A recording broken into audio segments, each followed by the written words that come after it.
Hey, true believers, Englentine here with Rob. Good evening. Alrighty, and we are doing James Bond. This is the best and worst. This is the big one. This is the list. It's list day, basically, here. So are you prepared? Sir, I've been online for about 2 hours now waiting to launch this, so I'm glad whatever Cookie Monster issues we have, they're little ghosts in the machine, as they say, electronically are Right. done, because I really appreciate the fact Matt Estate and Venkman is here. R versus X. Yeah, the official letter is X for the Xtreme Movie Show, but I'm having to log in here. We had to dump it twice and all that too. The MP drone strike happened again.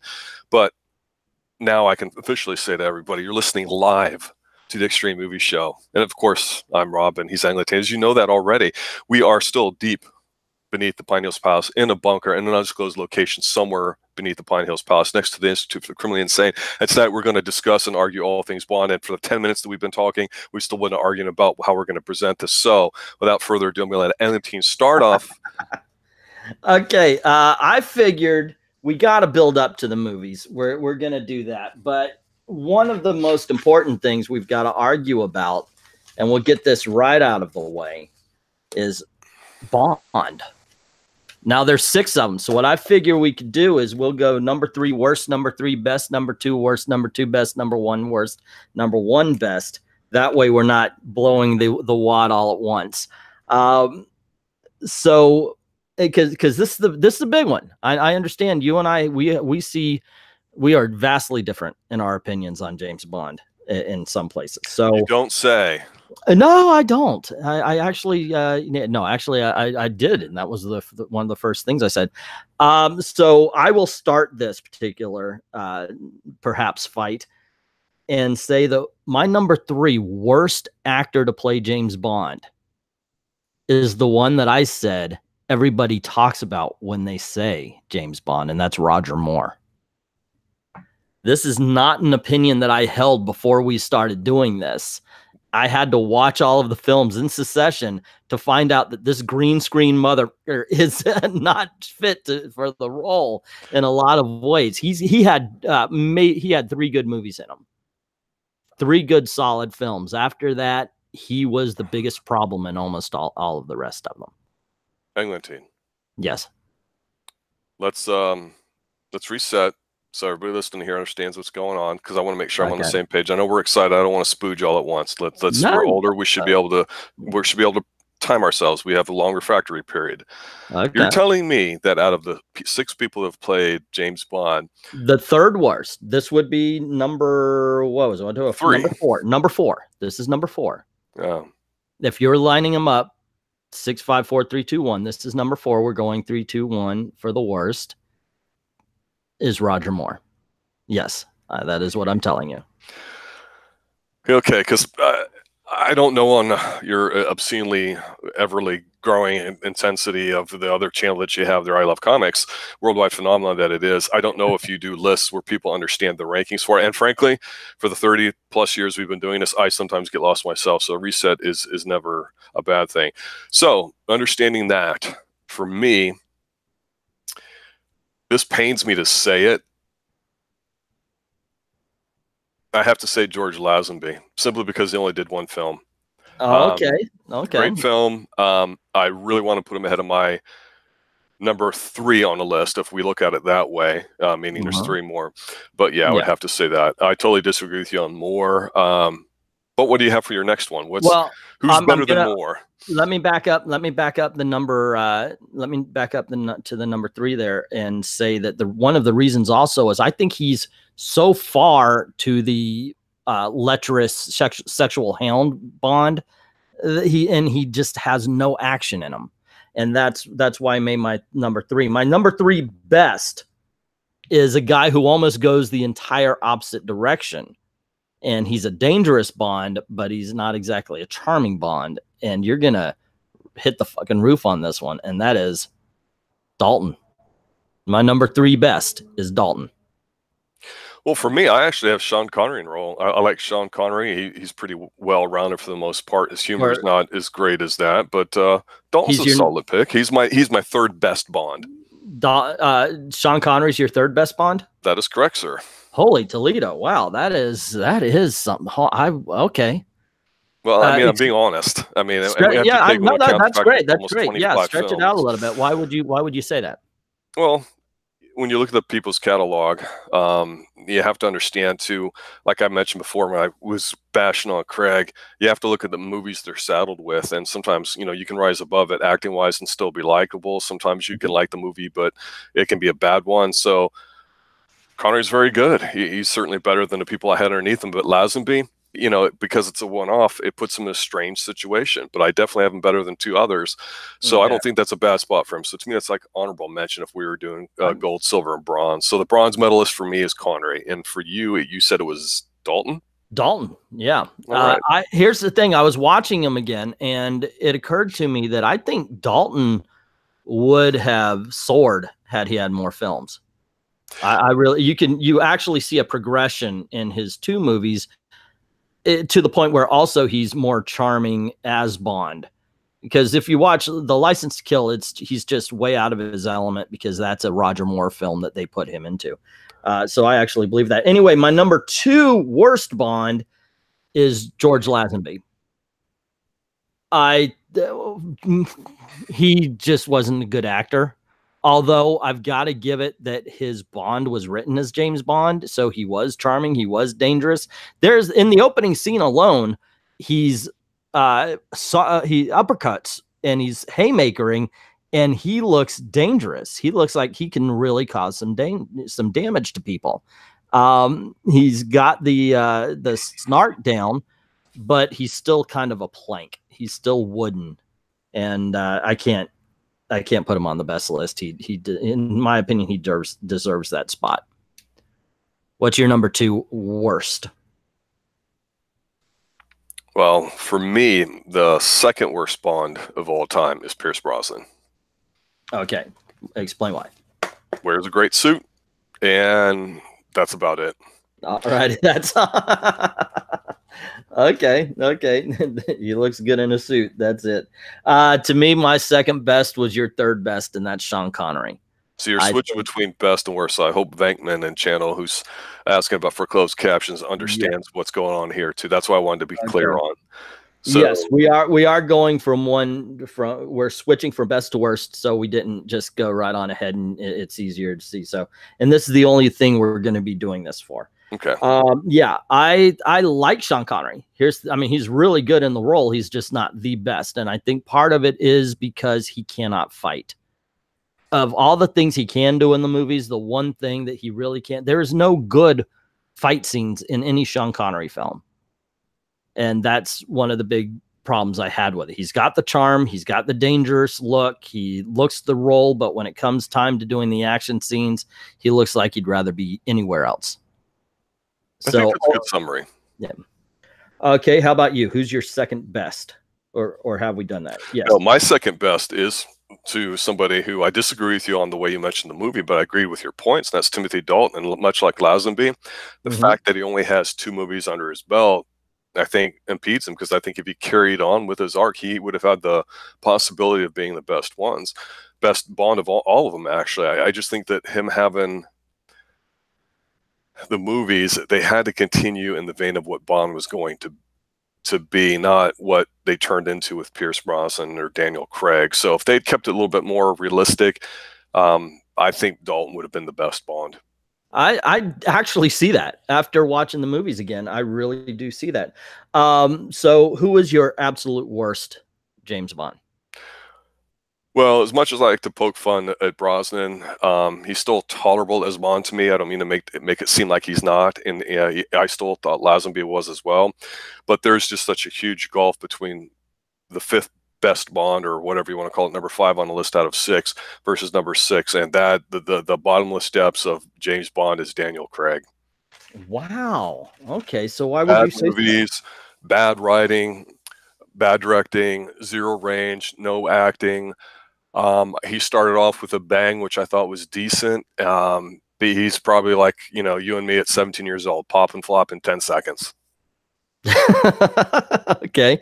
My number 1 worst James Bond is duck-faced Daniel Craig.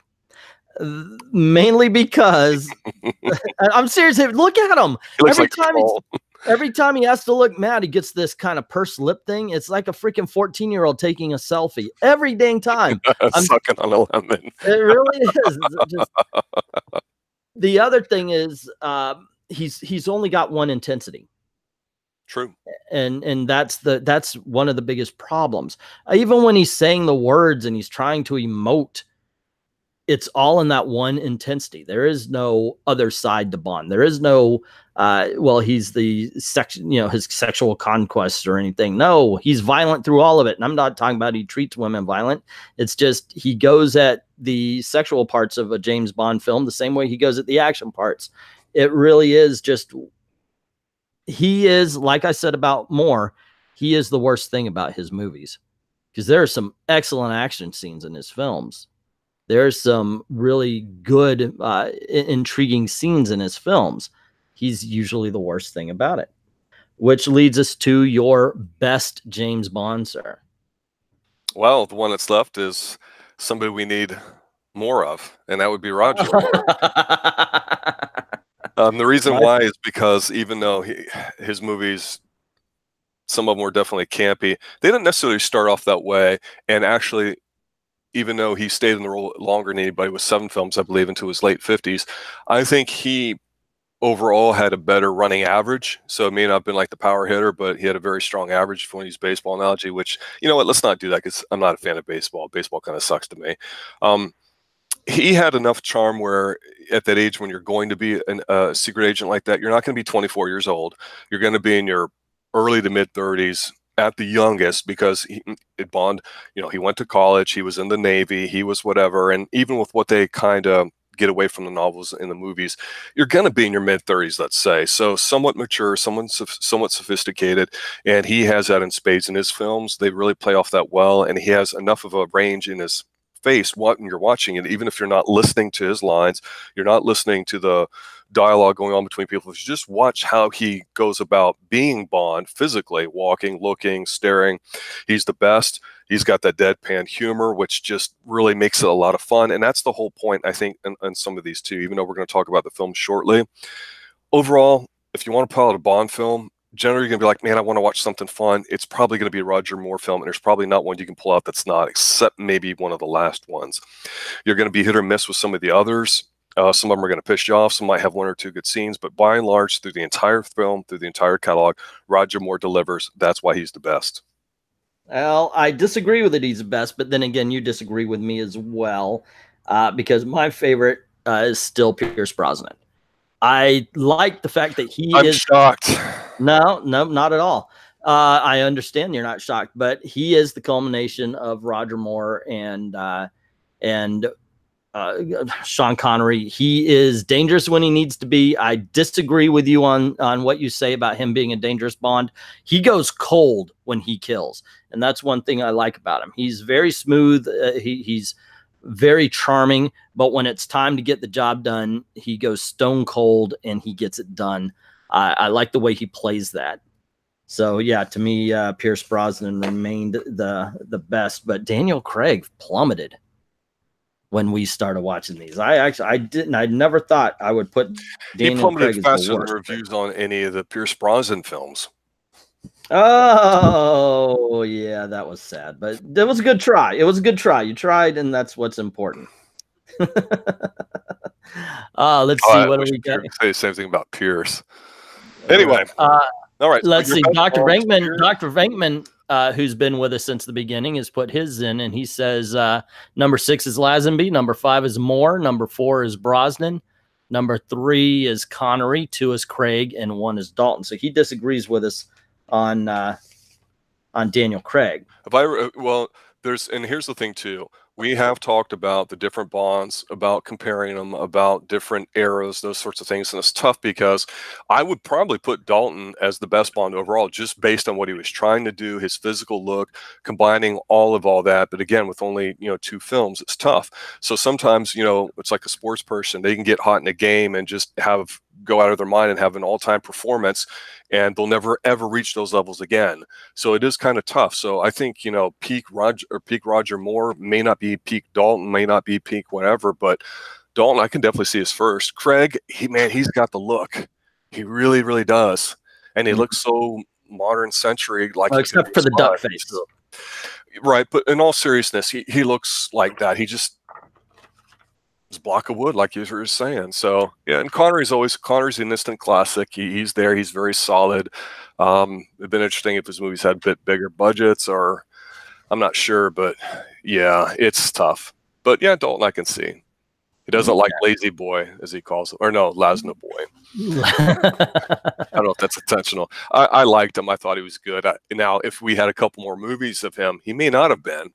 So that's kind of where Dalton goes up, maybe, and where Lazenby goes down.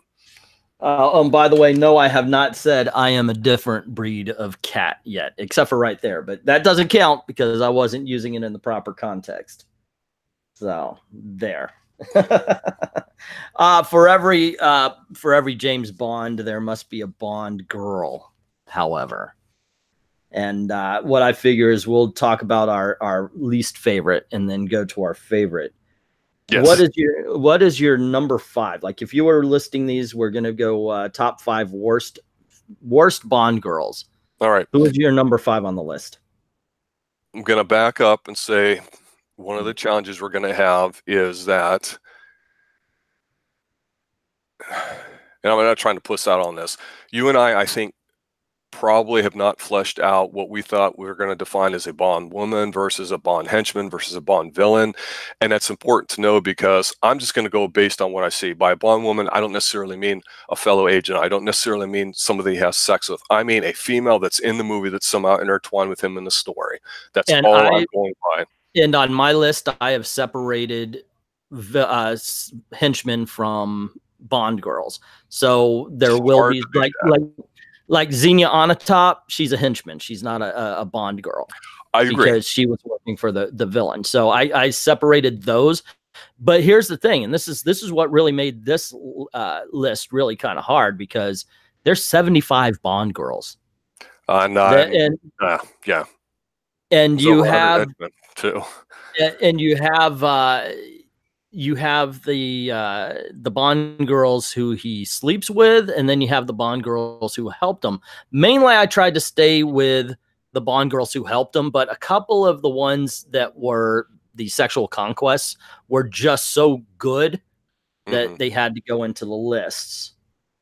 Okay. So, yeah. So for me, the all-time worst, in other words, number 10, since we're doing the top 5 and worst 5. For me, the all-time, so actually not top 10, worst 5. Yeah, I know. So number 10 for me, the worst female all-time is Jinx. Just forgettable, just horrible. You're number 5, right?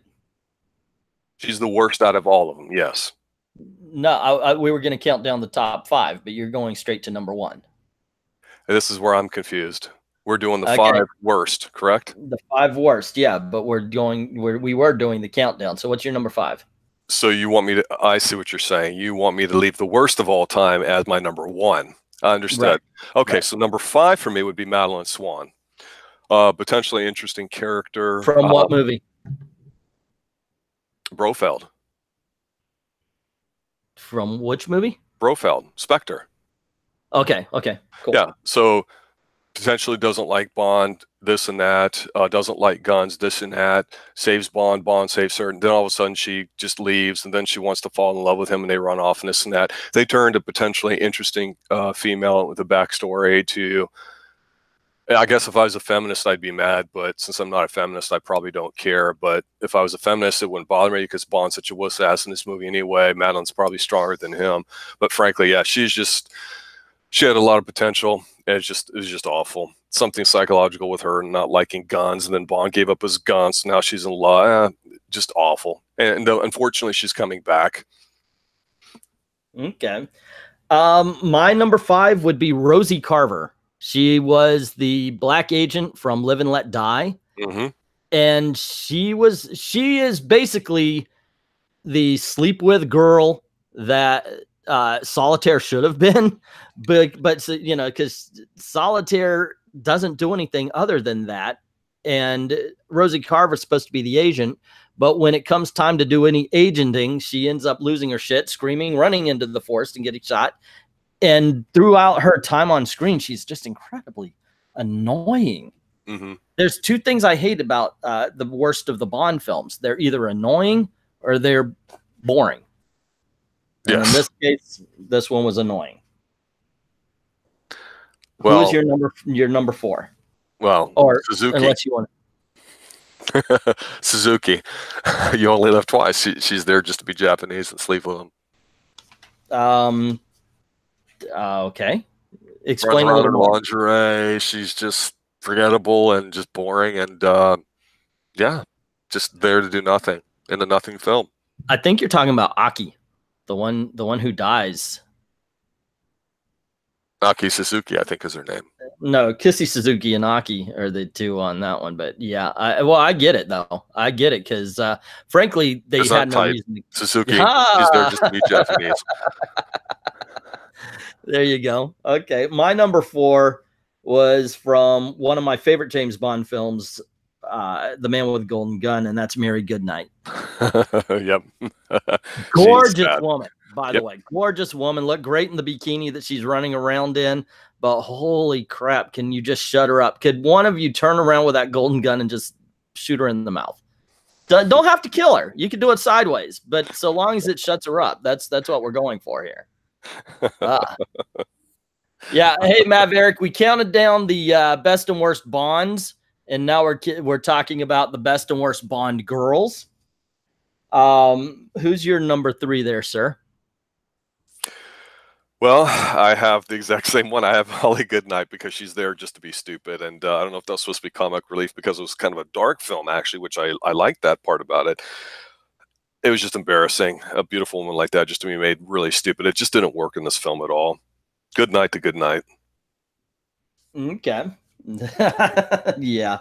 Now we're going to get into the boring ones for me. At least I could say at least Rosie Carver and Mary Goodnight wore a bikini through most of it. So there was something that, we got from this. But Stacey Sutton from A View to a Kill, played by Tanya Roberts. Yeah. That's a snoozer. Yeah. She's a piece of paper that nobody's written on. It was so just dull. And it was awful. Awful. And you're going to get a lot of that from here on in. I say rather than watch this, go check out Sheena the Jungle or Beastmaster, where she gets, takes her top off. That's basically the best she can act. Oh, God, how boring she was in this movie made me forget about Sheena. Oh, my goodness. Yeah, she just wouldn't in here. It's for a beautiful woman like that. I don't know if she's supposed to portray somebody on lithium. When I watched it recently, just when we were prepping for the movies, I thought, okay, is there an explanation in here for her to explain how bad she is? And her despondency over whatever was going on just didn't work for me. It didn't work. Somebody should have caught that. Yeah. So who's your number 2? My number 2 is actually a woman that's semi-competent, but her performance as an actress really bothered the shit out of me, and it made Moonraker not be the best Bond film of all time, and that's Holly Goodhead. Oh! Now, we all might like some Goodhead, but, I mean, the point is, she's just whatever, and I get that this is one of the first movies where they really tried making a woman be kind of independent, which is good. But she was very antagonistic towards Bond when they met, which I understand. And this is like a great scene I was talking about with Roger Moore, the way he acts. He's like, I'm looking for Dr. Good. And she's like, well, you found her. And he goes, oh, a woman. And he's not trying to be a dick, but he just kind of was surprised because he wasn't expecting it, because at the time, certainly most astronauts were male. And then she's like, well, your power's off, shame to you justice, Mr. Bond. And he just kind of like raises his eyebrow, because he has various levels of eyebrow raised depending on the situation, which is a good thing. And he kind of like just takes it in stride, no harm, no foul. And he's charming enough to her. And it's a nice little scene going back and forth. But the rest of this movie, whenever she comes on, it's like, put me to sleep. Have more Jaws. I mean, honestly, Holly Goodhead, not that good. I absolutely can disagree with that, but she didn't make my top 5, but I actually thought she was one of the best things about that movie. It's kind of funny how we really do not agree on a lot of stuff as far as James Bond is concerned. It's almost comical. The next one, and don't ask me too much about it, but from the Living Daylights, Kara Miloviv. played by Dabo. Once again, it's just somebody I watched. I'm like, why are you even here? It's just one of those things where they needed a girl because that's what you do, and they put her in. Otherwise, there's no point to it. There's no sense to her being there. And yeah, you're going to get one more of these from me as well. What's your number one worst James Bond girl? I'd mentioned it earlier, but it's Jinx. It's because she just tries to be all the other previous Bond woman, doesn't put her own spin on it. Holly Berry, I'm talking about. The dialogue for her is awful. Beautiful woman. It was just a movie that is just awful in many ways around. It's just so bad, and I'm still mad that I had to see that on screen. Out of all the women that we've talked about and all the Bonds and all the hatred, as far as the woman goes, this one I just cringed. I had a visceral ill will towards her watching her on screen. Madonna, leagues apart, as far as their acting ability, and we don't think she's that great an actress anyway. Madonna, I'm talking about, but yeah, Jinx, absolutely atrocious. Jinx ended up being in my number 10 of the top worst. She didn't quite make the 5, but she was in there. My number 1, however, once again, it's, at least to me, there's her in a bikini. She, she's a little bit more fun to watch than Liesl von Schlaf from For Your Eyes Only. What did she do? What did she do? Name one thing. And see, with Jinx, I can name what she did. But I was going through and I was trying to remember, okay, what did they add to the story? And there are some really good Bond girls. And I thought, you know what? She added absolutely nothing. She wasn't even sexy enough to be sexy. She was, like I said, she's the rice cake of Bond girls. And so, yeah, sorry, dude, but that's where it ends for me. And which brings us to what, the 5th best Bond woman? So those are my top. I'll just go over them again. My worst was Rosie Carver from Live and Let Die, Marry Goodnight from that was Man with the Golden Gun. Stacey Sutton from View to a Kill. Cara Miloviv from Living Daylights, and Liesl von Schlaf. Your 5 worst? Well, Madeline Swan. Then after that, we had Suzuki. Then we had Goodnight. Then we had Good Head. So the goods are pretty bad. And then the worst one of all time, Bond woman wise, is Jinx. All righty. Okay, this is going to be funny because we're going to go to best, the best of the Bond girls. My number 5, Kissy Suzuki from You Only Live Twice. Jesus Christ, will you stop it? You and this damn Asian thing. Hey, it's my number. Well, wait. Okay. So anyway, no, seriously, I like the fact that she was able to finish she was the one that finished the mission. She's not the one that died. What you're talking about, she was there to sleep with and blah, blah, blah. That was Aki. Kissy Suzuki never had sex with Sean Connery, at least until they were in the boat and they implied it. But she did the finale in a fucking bikini, and I got to give her points for that one. So, yeah. Who's your number 5? She did a final in a bikini? Yeah, she did the finale in the bikini. Right. All the other ninjas are running around in their armor and everything like that, and here she is, full on bikini, diving underwater to get away from helicopter bullets. Yeah, I'm gonna go right on ahead and say Kissy Suzuki. What's your number 5 best? Well, this one, again, in relating everyone to each other, I think you brought up an interesting point. There's a lot of level of boredom with some of them that are just kind of average, that are just forgettable. So maybe they don't upset you. Maybe they don't stick out for something positive. For this one, I really wish they would have played up the eugenics part of their backstories, because I found this character potentially very interesting, and I just was very entertained by her performance. My number 5 is Mayday. Okay. I didn't know it would be that till I really started thinking about the list going through it, but I just liked her character. She's believable. She's what you see on screen is how she is in all her movies, but also in real life from what I know. So I appreciate that. That's not necessarily a big acting job, but sometimes when you're just being real, it comes through and does well. Very good character. Liked it a lot. Okay, now, and here's the thing. Of course, I'm going with, you're going with all the women, and I'm going with, she would be a henchman to me. But yeah, she Agreed. is. Yeah, but again, I'm going by with the standout women. Yeah, and I get that. Let's see, my number 5 or my number 4 best could technically be henchmen, but they aren't a villain henchman, nor do they work for James Bond, and that is Bambi and Thumper from Diamonds Are Forever. Damn it. I knew this was going to come up. Well, of course, because I brought them up. They're the best damn thing about Diamonds Are Forever. They are the only saving grace. They're the best fight scene in 6 freaking Sean Connery films. So yeah, I'm sorry. Bambi and Thumper deserve their freaking place on the list.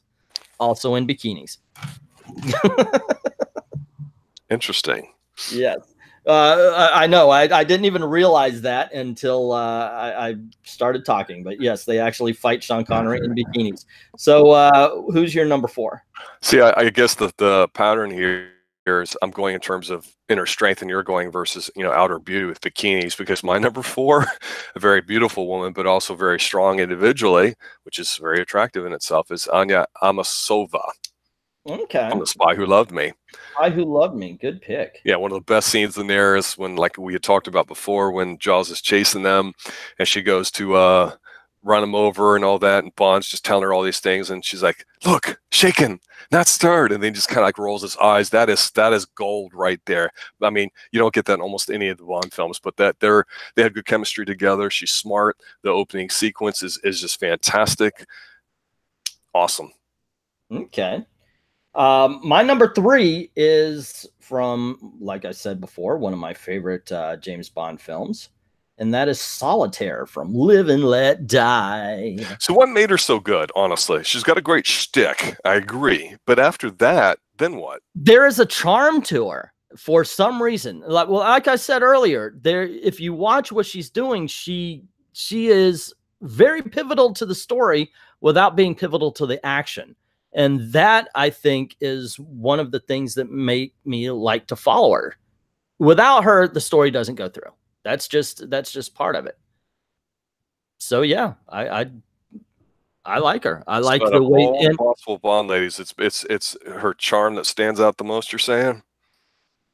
Yeah. Interesting. Yeah.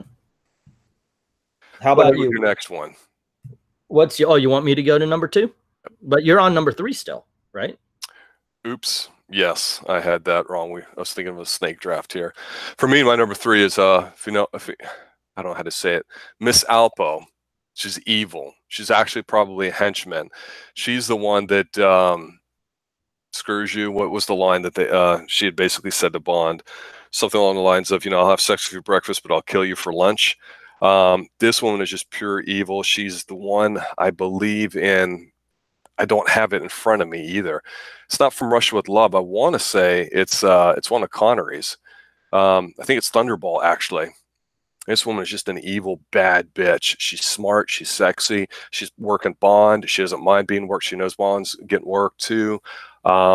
This woman is fantastic, and I didn't realize it either until I started going through it. And I'm like, gosh, well, do we put her under a woman? Do we put her under henchman? Do we put her under villain because she's just that good? And that's where some of these lines get blurred a little bit. But yeah, after rewatching it, fantastic.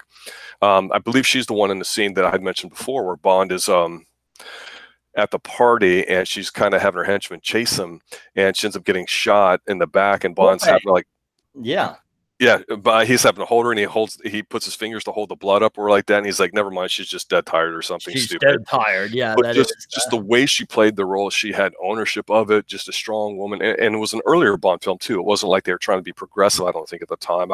She really stood out to me. Okay. Alrighty, my number 2 is Anya Asanova from Anisova. Okay, I got that wrong. But from Spy Who Loved Me. She is Bond's equal. She actually threatens to kill him a couple of times. She's gorgeous, Barbara Bach. And I really like that character. I like the Bond girls who keep up with Bond. Those are my favorite. You mean the ones in the bikinis that just stand around? She's not in a bikini. I know.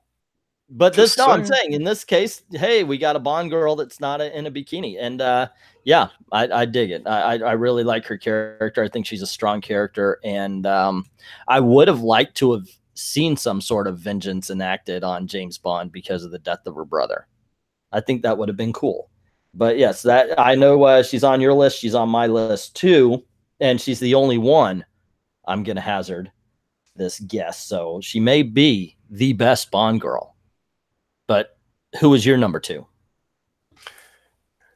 Well, I just want to make a quick note here before we get on the next two, because again, going with the theme of inner strength, Beckman's putting in his 5 there with the hottest Bond girl, Strawberry Fields, Paris, Carver, and a few others.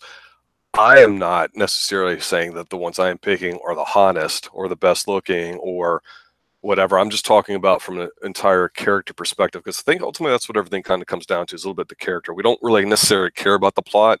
It's just a nice vehicle for us to have something to enjoy seeing time past.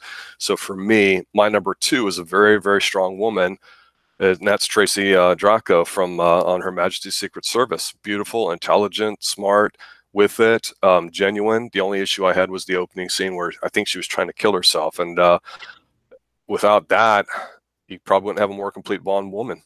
I cannot disagree with you on this one. She didn't make my top 5, but she made my top 10, and I do believe that she is very strong character. Can't disagree with you at all. She just seemed like a woman, like a legitimate lady put together, not a secret agent, not a woman that grew up in a sex trade or something stupid like that. They put these backstories in, not necessarily a damaged woman, although she certainly had her issues, but she just seemed like a real person in the movie. But she had a strength and quality about her, and she played her just well too. So the combination of all those things is fantastic. Okay, now you're gonna get mad.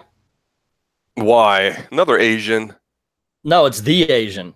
It's Oh, I don't want. Okay. Wai Lin from Tomorrow Never Dies. While Anya Asanova, excuse me, was a secret agent, she didn't do the action that Wai Lin gets. She didn't have the same capabilities that she did, and I think that getting Michelle Yeoh to play that character was absolutely a find. It was a great grab, because she's an action star in Hong Kong, and she was able to do her own stunts, and she was able to add action to it, and she was able to do a lot of things that a lot of the Bond girls just cannot do. She was able to do, and that's why it brought layers to a Bond movie that we have never seen before.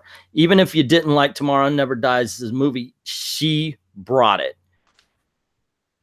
Well, why would you need a woman to do a bunch of action in a film if Well, your hero is supposed to do it?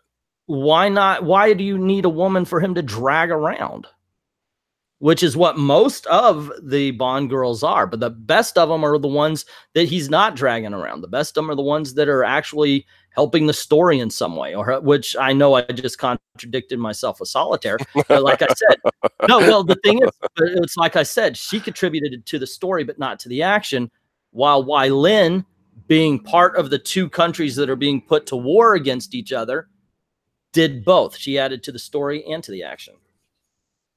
Calling me cynical, and where I agree with you, she's beautiful and she's very good as far as action. I certainly have 0 issues with that aspect of it. I was very jaded with the movie in a sense that it seemed like, oh, it's one of the big Bond movies they're trying to promote heavily in China with Chinese money. Let's get a Chinese Asian action star.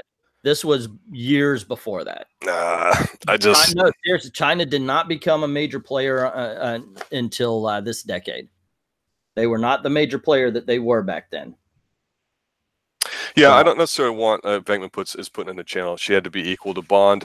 I think that's one way of describing what was on there. And while I agree with you, she did a very good job of being very capable with what her skill set, and it's definitely different than most of the Bond women. That's not a bad thing. I can certainly understand from your perspective why you would rate that very high. To me, I don't want Bonds equal per se. I mean, you can have a partner that just has a different perspective or viewpoint or different way of going about things, like Anya Amasova did, or some of the other women in there. And I think, of course, what we're talking about is competence. So for me, the woman that would be my number 1 of all time that is extremely competent, has a lot to do with the story. And frankly, this is one of the few Bond films where the entire film revolves around the woman's motivation and not Bond's at all. Is a woman that I think transcended just being a model, and she did a very good job with it. So for me, my number one is For Your Eyes Only. It's Melina Havelock. Okay. She's very smart about it. She's full of vengeance. She's got to have it without really her, because her family's involved and all that. The movie's not being driven forward. It's a back to basics revenge sort of plot. It's just done very well. She's just, yeah, she like Tracy, and for my number two, just really carries herself like a woman in here, and not a bimbo, not a piece of meat for them to have sex with, not for an equal that can do exactly the same thing as Bonds, handle guns and fight like your Asian can. A different perspective on how to handle things. I'm just saying, it's just she always stuck out with me as being very competent with all that too, and it wasn't just the revenge thing too. She was a skilled diver. She was intelligent. She had a completely different personality. Bond had to be aware of it. Fantastic. So yeah, Melina Havelock, number one. Okay. I mean, no, I like the movie, and I like Bond Girl. I don't think did I even have her in the top 10? I don't know. No, because there's more Asians on the list. No, actually, I didn't even have Aki in the top 10. I just thought, let's see. No, I did not. I had Paris Carver, Vesper Lind, and Pussy Galore in there as well. The worst, I had Camille Montez and Lupe Lemire and Bianca, and of course Jinx. Those were the others of that one. All righty. We were talking about villains. Now I'm gonna get to villains in a little bit, but first I want to talk about the henchmen, because we were talking about how while you have a villain, a lot of times the people that he's going after, the what drives the action isn't the villain, it's the henchman, because of course, like in movies with Blofeld, he's sitting in a chair and it's the henchman running around doing the job. So a little bit of a blurry line here, but if you were going to grant experience points to the one that you would kill, I mean, that's kind of was my yeah, way to look at it, if that makes sense. The boss battle definitely isn't going to be Blofeld sitting in his chair. I'm trying to find my henchman list. There it is. Okay. So who is your number 5? Who would be your number 5 worst henchman? This is the point where I almost lumped together a few henchmen with villains, like we were just saying too. And let's not forget that there are some henchmen and or villains that are repeats. So I was a little frustrated going with here. So I just want to talk about the 2 worst ones of all time before I talk about my 3 or 4 best ones of all time. So the worst ones of all time, henchman wise, is from Quantum of Solace. It's the villain Dominic Green. It's his henchman. It's the bull-headed, bowl-cut freak called Elvis. I am so mad I can't even say his name. Just looking at that picture infuriates me. He's the worst henchman of all of them. I can't even talk. I'm like, why would he be called Elvis, first of all? Because he didn't look like Elvis. Now, if he was somebody that was like an Elvis impersonator and was a hitman, okay, maybe I get the shtick, but I don't get it. And the guy was incompetent. He had okay teeth, but the villain had yellow teeth, which I don't understand because he was a rich guy. I didn't understand it at all. Elvis is really one of the worst henchmen of all the Bond films. I know there's other bad ones in there, but there's also, let's not forget, level B or C henchmen that you don't even remember their name. Dude, you're blowing the wad here. You're on number 5. I'm talking about how bad Elvis is. I'm saying there's so many other bad ones out there. That should have been your number 1. You're starting straight at the icing. You're getting the orgasm, you're not getting the foreplay. What would be okay, so you did the number 1. I'm gonna go to my number 5 and say is Dario, played by Benicio del Toro in License to Kill. You didn't think he was that good? Here's the reason why. He's the punk kid who thumps his chest and then gets his ass whipped very sadly, and he dies because of stupidity. It's like he gets onto a moving conveyor belt to stab Bond. It's just, you don't even have to do anything. You just sit there and watch him. Pretty soon his grip's going to loosen and he's going to fall into the grinder and die. Instead, he's like, oh, I got to stab him too. And he ends up falling into the meat grinder. I'm like, you know what? You're a dumb. And that comes up a couple of times here, by the way. I have to go get you, therefore I kill myself guy. Yeah, so that's my number 5. You said number 1. So what's your number 4? Number 4, number 3, the really worst ones. Number 4. Again, what's your number 4? This is the next worst one, and the only reason why, and I'm saying 4 and 3 because it's a combination. I only put them there ahead of Elvis because while Elvis is infuriating, he's a one-hit wonder. These guys at least had a shtick about him, and that was Mr. Kid from Diamonds Are Forever. Okay, they're like cockroaches. They're just awful. I didn't know that they were hitting it because they looked incompetent. A Coke bottle glass guy and the short dude. It's like, no. Yeah, if you're going to be in a bad movie, I guess be a bad henchman. I guess. Yeah, I can't argue with that at all. But we will be talking a little bit more about this later. Okay, my number 4 was Stamper from Tomorrow Never Dies. This is the big German guy who is basically, you don't need to give him a name. Just call him Big German Guy. That we've seen it before. Big Asian guy, big this guy, but he's big German guy. No character to him except for he is big German guy. And once again, at the end, make sure they die, Mr. Stamper. And all you got to do is sit there and watch as James Bond goes down to get Wei Lin and everything falls apart around them and they die normal. No, he's got to jump over on the missile launcher thing, end up getting his leg caught and die. I'm not a big fan of making the hero look good by making the villains look bad. So it just did not work for me. So yeah, I'm going to have to say Stamper.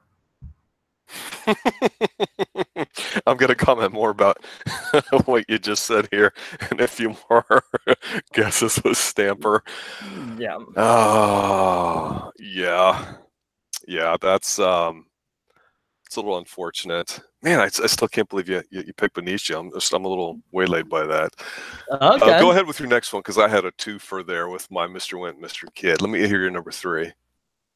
My number 3 is from Die Another Day. Zhao, the guy with diamonds in his face, looks cool, but really, what does he do except for bitch at his brother and then say, "Hey, brother, let me bitch at you." And then he dies by getting a chandelier dropped on his face. The big problem I have with Zhao as the henchman is there's a buildup. Of course, he's the one that catches Bond in the beginning.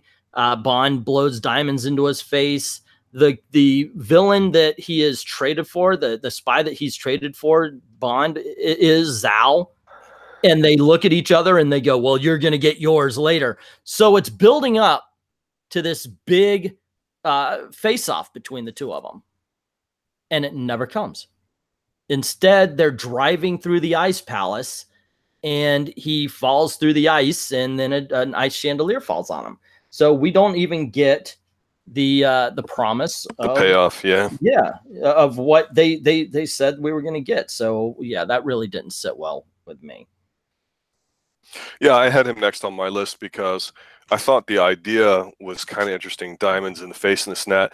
And then you look, it's like, give him a look that doesn't look phony or like a golem or something. Like the diamonds really didn't stand out to me. The way he moved around, it just didn't look, it looked like a video game or something. It just didn't look real. And as bad as that movie is, you're absolutely right. When you don't get the payoff, that sucks. So again, maybe that's not the blame isn't to be put on him for it, but you know what? If you're a henchman, okay, yeah, the good guy's supposed to beat you, but you're supposed to have a little bit of structure. So you're not a complete rollover, and that's exactly what he was, complete wuss ass. Yeah.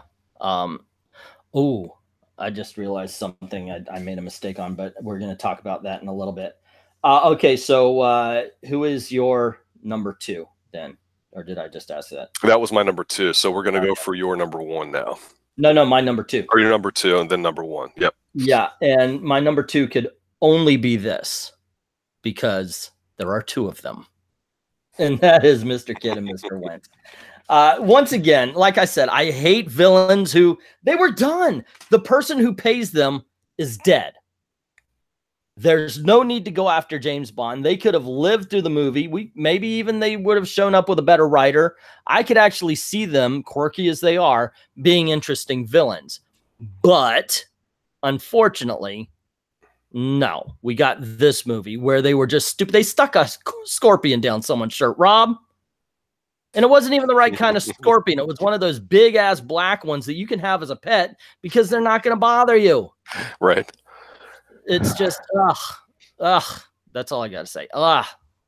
It just, I don't like them. I don't like them, Rob. I don't like them in a house. I don't like them with a mouse. It's just really bad. Okay, anyway, who's your number 1? Meaning my worst of all time. Yeah, that was Elvis. That was Elvis. Okay. Yep. My worst henchman. My worst henchman is, once again, it's a guy who had no business going after Bond because the bad guy who paid him was dead.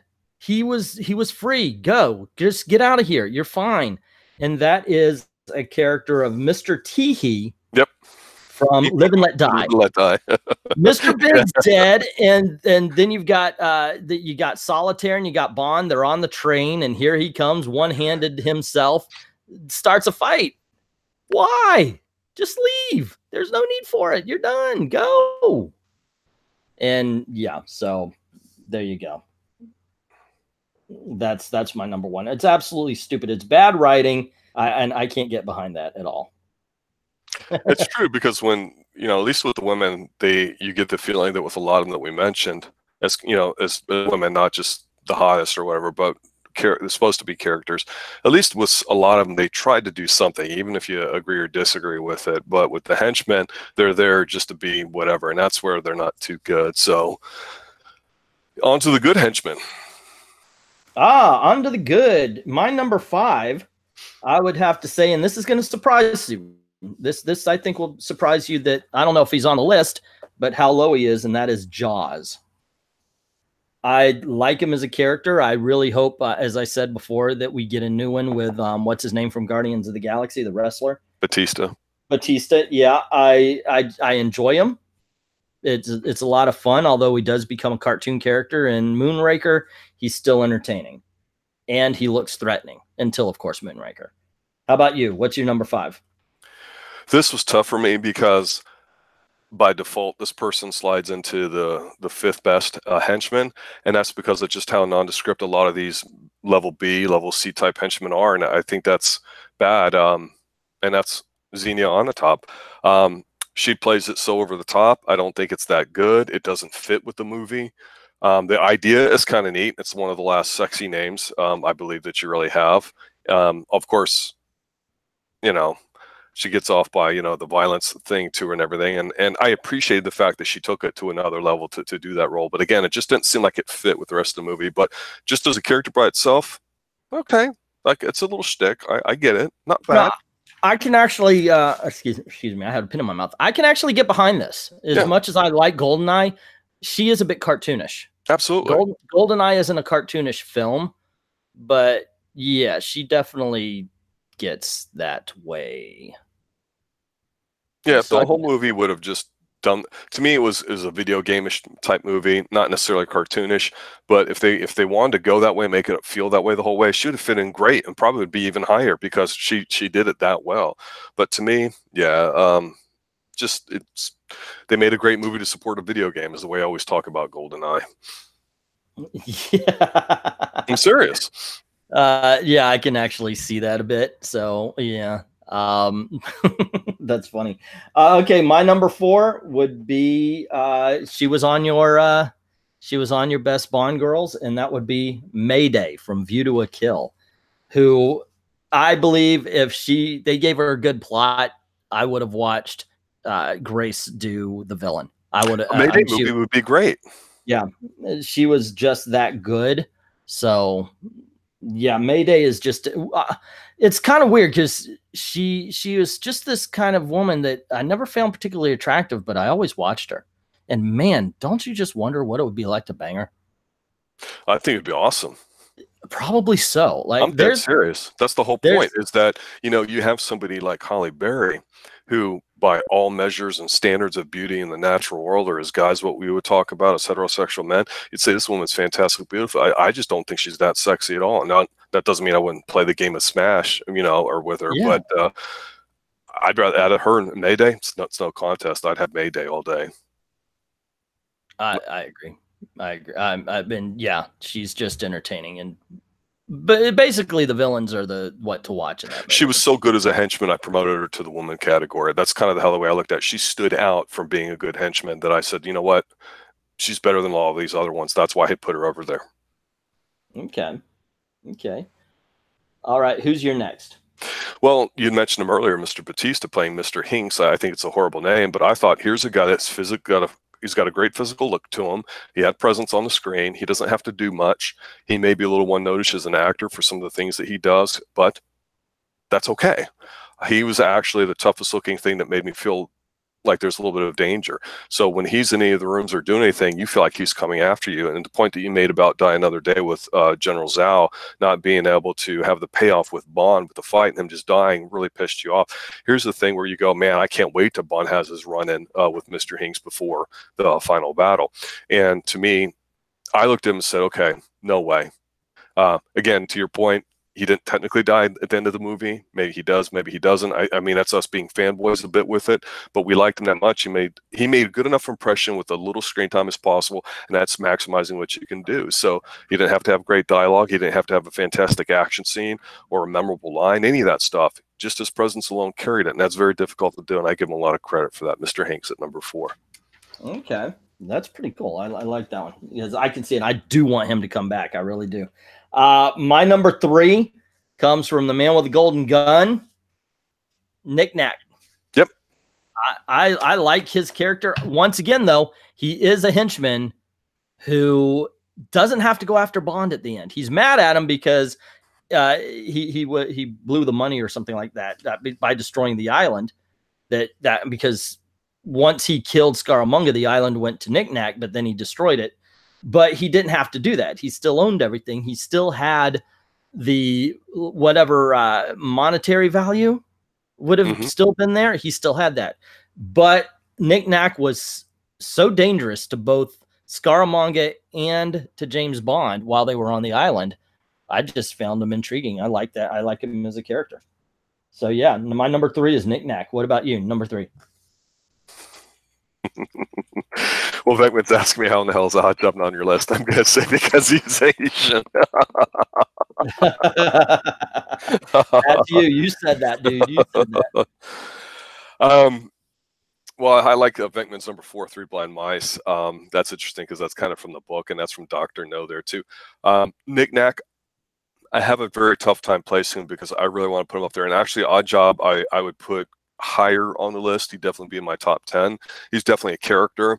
I just honestly, in all seriousness, as cool as what I thought it was the first time I saw it, ever since then I thought it was silly, and it takes away the hat. Yeah. I mean, honestly, and whenever I think of it, I just go, who throws their freaking shoe? I'm sorry. It's too easy to dodge. Yeah, it's like, okay, it's a hat, and I didn't like the fight at the end there with them. This guy was big, he was physically intimidating. Until he threw that hat and cut the stone thing off. If he just did something else, I don't know what. I'm not a writer. I don't plan to be one, but Odd Job, a little silly. I mean, but you know, I guess that's how it is. So, but he was a very solid character. I'm not knocking him for him or the Asian thing, even though I joked that, because I went to somebody that kind of parlayed what you were talking about earlier with blonde German guys as bad guys, because you know Germans are always the bad guys. And for me, even though I love For Your Eyes Only, and there's a probably C-level henchman in there who's the biathlon athlete, Eric Krieger or whatever, he was forgettable to me, but he was an intimidating guy. So I went for the guy that was not like good looking. He was also intimidating. He was actually kind of smart, and that's Necros from The Living Daylights. Which, oh, He's the guy. He's the milkman that's killing everybody with the bombs out of the milk things as he walks in there. He just totally owns that entire scene. you're right. Right through it. Absolutely. Yeah. You know what? I forgot about two characters. That's one of them. Yep. And I just now went, holy shit. So I've got a runner up as far as henchmen that I want to bring up that might make your list. So I'm going to wait. So, because if you name them, I'm just going to talk about them then. But my number 2 is the only woman on this list, and that is from Thunderball. Yes. And that is Volpe. I told you before. Yep. Volpe would have made a better villain than what's his name? Thunderball, whatever his name is. I've got his name on the villain list. But Largo. Yeah, Largo. Yeah, but she is the bad guy. She is the badass. She's the one that gets shit done. I watched that movie. I go, no, he's fat and old. That woman's killing people left and right. She's the villain. She's the one that's got the plan. He's acting like a spoiled freaking rich kid who had his car stolen, and she's doing what needs to be done. She's the villain. So yeah, Volpe to me is the best thing, or one of the best things, I should say. There's a lot of good things about Thunderball. Yes. But yeah, she should have been the villain, but she was an excellent henchman. How about you? Number 2. Red Grant. Oh, okay. Wow. Russia with love. But he's one of those guys that you go, okay, is he the villain? He's technically a henchman. Because Blofeld sits on his ass and does nothing except for threaten people who doesn't get the job done. Right. And so, yes, Red Grant is still a henchman, and he deserves that spot. So I'm just going to continue and say my number 1 is Red Grant from Russia with Love. Mm-hmm. And we could talk about why he's so badass. I mentioned one of the best things about the best Bond girls are in some way James Bond's counterpart. Why I liked Wei Lin is because she was James Bond from another country, and I appreciated that. This is James Bond from Spectre, so that's why I like Red Grant. He can match him in every way, shape, or form, right down to the very stupid mistake that both of them made when they fell for the "hey, come closer" kind of thing, one right after the other, as he and James Bond took advantage of that to get one-upmanship. So what is your number 1 best henchman of all the James Bond movies? Well, when you think of James Bond and you think of bad guys, I think the number 1 person that comes to everybody's mind is Jaws. Okay. Great character. Yes, it was silly in Moonraker. I totally admit it, but he was fun. He was believable. He was kind of naturally ugly at gigantism. I don't mean that in a negative way. Right. He looked like a henchman. And what was cool about it is like with Red Grant, that was really neat the way they talked him up. Like, oh, let's try him out for the job. And the ladies punched him with the brass knuckles and testing him, and he's strangling Bond and all this stuff. That's cool. But there's something about Jaws, the way people just talk about it, that makes you go, man, I want to know more about that story. So in Moonraker, when Hugo Drax is on the phone and he's talking with whoever, his broker of bad guys, I guess, he's saying, oh, yes, if you can get him, absolutely. And then, of course, in James Bond, delivers that great line when they're on the tram overhead. His name is Jaws. He kills people. I mean, in Jaws, like Red Grant, the best part about it, and this is where I think Mr. Hinks, Batista was good at it. They stalked you, kind of the Michael Myers thing, whatever you want to call it. They stalked you. They had prey. Yes. They knew what they were doing, and they went after you. Jaws was bigger than life, literally, physically. Obviously, wasn't the smartest. Man, I miss him. I can't say that about any of the other henchmen. Okay. No, I agree with you. Obviously, he's in my list too. I think he's awesome. I like what Dr. Vinkman is saying about one of the ones on my worst. Isn't Stamper just an updated version of Red Grant? I would have to go with kind of. He's the blonde tough guy, but Red Grant had intelligence. Stamper had brute. And I think that's where they really lost on him. The one that I went, dude. And I realized that I forgot about him, and I would definitely have put him in on my list, but I don't know who I would have removed was, oh goodness, what is his name from The World Is Not Enough? Victor Renard. He was a very good, and I think definitely deserves at least a an honorable mention. Yeah, I mean, like I say, and I think one of the themes that no matter what we're talking about here is we're talking about characters, not necessarily the plots or what drives them, but just the characters. Yeah, the characters themselves, right? So you can have a good something from a bad movie, or you can have a bad something from a good movie. It might be the worst of that particular thing, or the best of that particular thing. I like World Is Not Enough.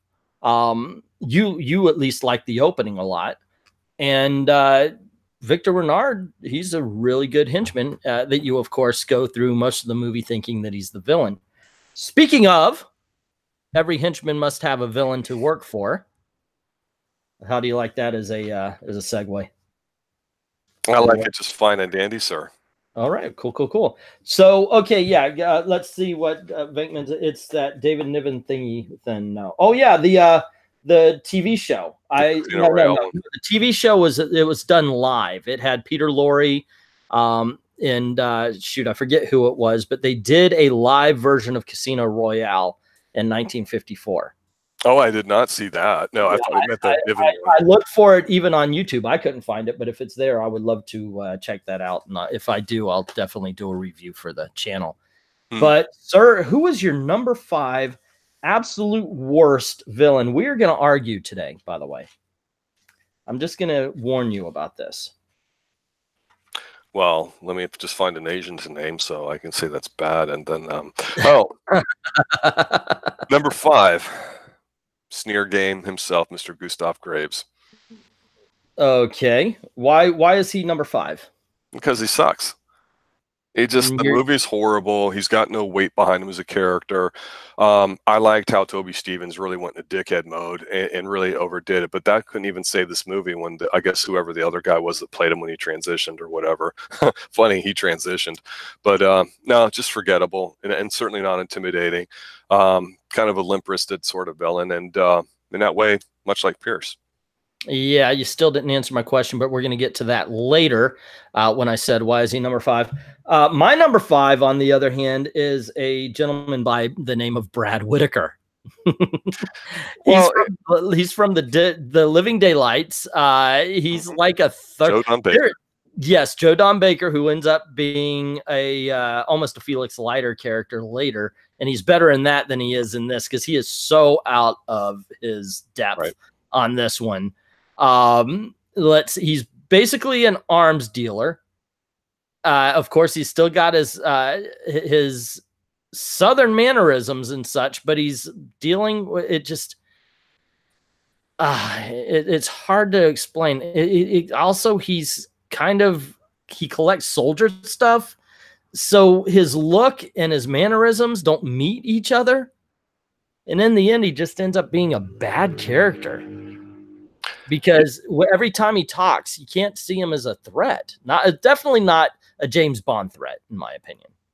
Well, he's certainly not larger than life. He's just another. He's a jag, is what we call it, just another guy. And I think there's a lot of Bond movies when you said, well, why do I have Gustav at number 5? Well, at least he's somewhat larger than life. But there's a lot of movies where the villain / henchman is just average, run-of-the-mill whatevers, and so they're like forgettable. They're neutral to me, and that's where like Octopussy is Maude Adams, but the villain is Louis, what's his name, and who cares? Exactly. When you're watching it, you want to see everything but the villain, and unfortunately, that does come up. But he is not on my list, by the way. He could be dishonorable mention, but he's just far too boring to make the list. Who is your number? Did we get to your number 5? Who's your number 4? My number 4 is somebody that puts me to sleep, and that's Mr. Carver from Tomorrow Never Dies. The whole I'm going to whatever with the news thing, blah, blah, blah. I mean, I don't want to read about it because I'll fall asleep, but as soon as he starts talking, be the same. Totally forgettable, not menacing at all. Nothing cool about that particular angle. They tried to make him be an intellectual megalomaniac as opposed to one that's just sort of psychotic, like a Hugo Drax or something.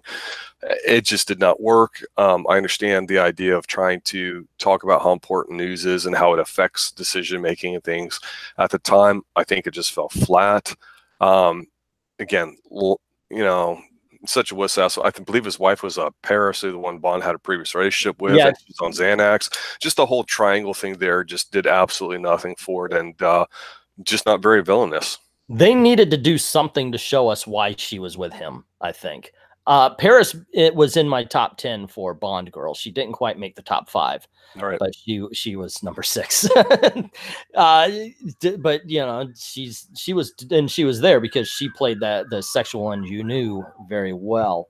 My number 4 comes from one of your favorite, if not your favorite, James Bond film, and he is the worst thing about it, and that's Emilio Largo from Thunderball. Once again, Volpe sells that. She's the villain. A lot of great things about Thunderball. I like the movie. But you can't discount him because of how good she is. No, I just discount him because of how bad he is. I do not like him as a villain. I just don't see him as a threat to Bond. I think it was poor casting, and that derailed what could have been a good villain, but unfortunately didn't quite make it. I'm going to get mad if some of these other ones you have, you know. I'm pretty sure you will. So right. Who's your number 3? Well, I would like to see these two go off on the fight. Your boy Emilio Largo, and my number 3, Dominic Green, eco-terrorist, who was trying to get money. He's so unbelievable as a bad guy. It's not even funny. I mean, Elliot Carver could probably have a puncher's chance against him, and we know he's a snooze fest. But yeah, but Dominic Green, you don't even know who he is till halfway through the movie. They don't do anything to really distinguish him as being a sort of villainous.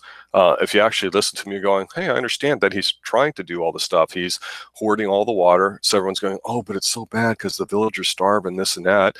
So he can raise prices and raise money for being an agent of Spectre, you know, one of those octopus arms that they're world building towards.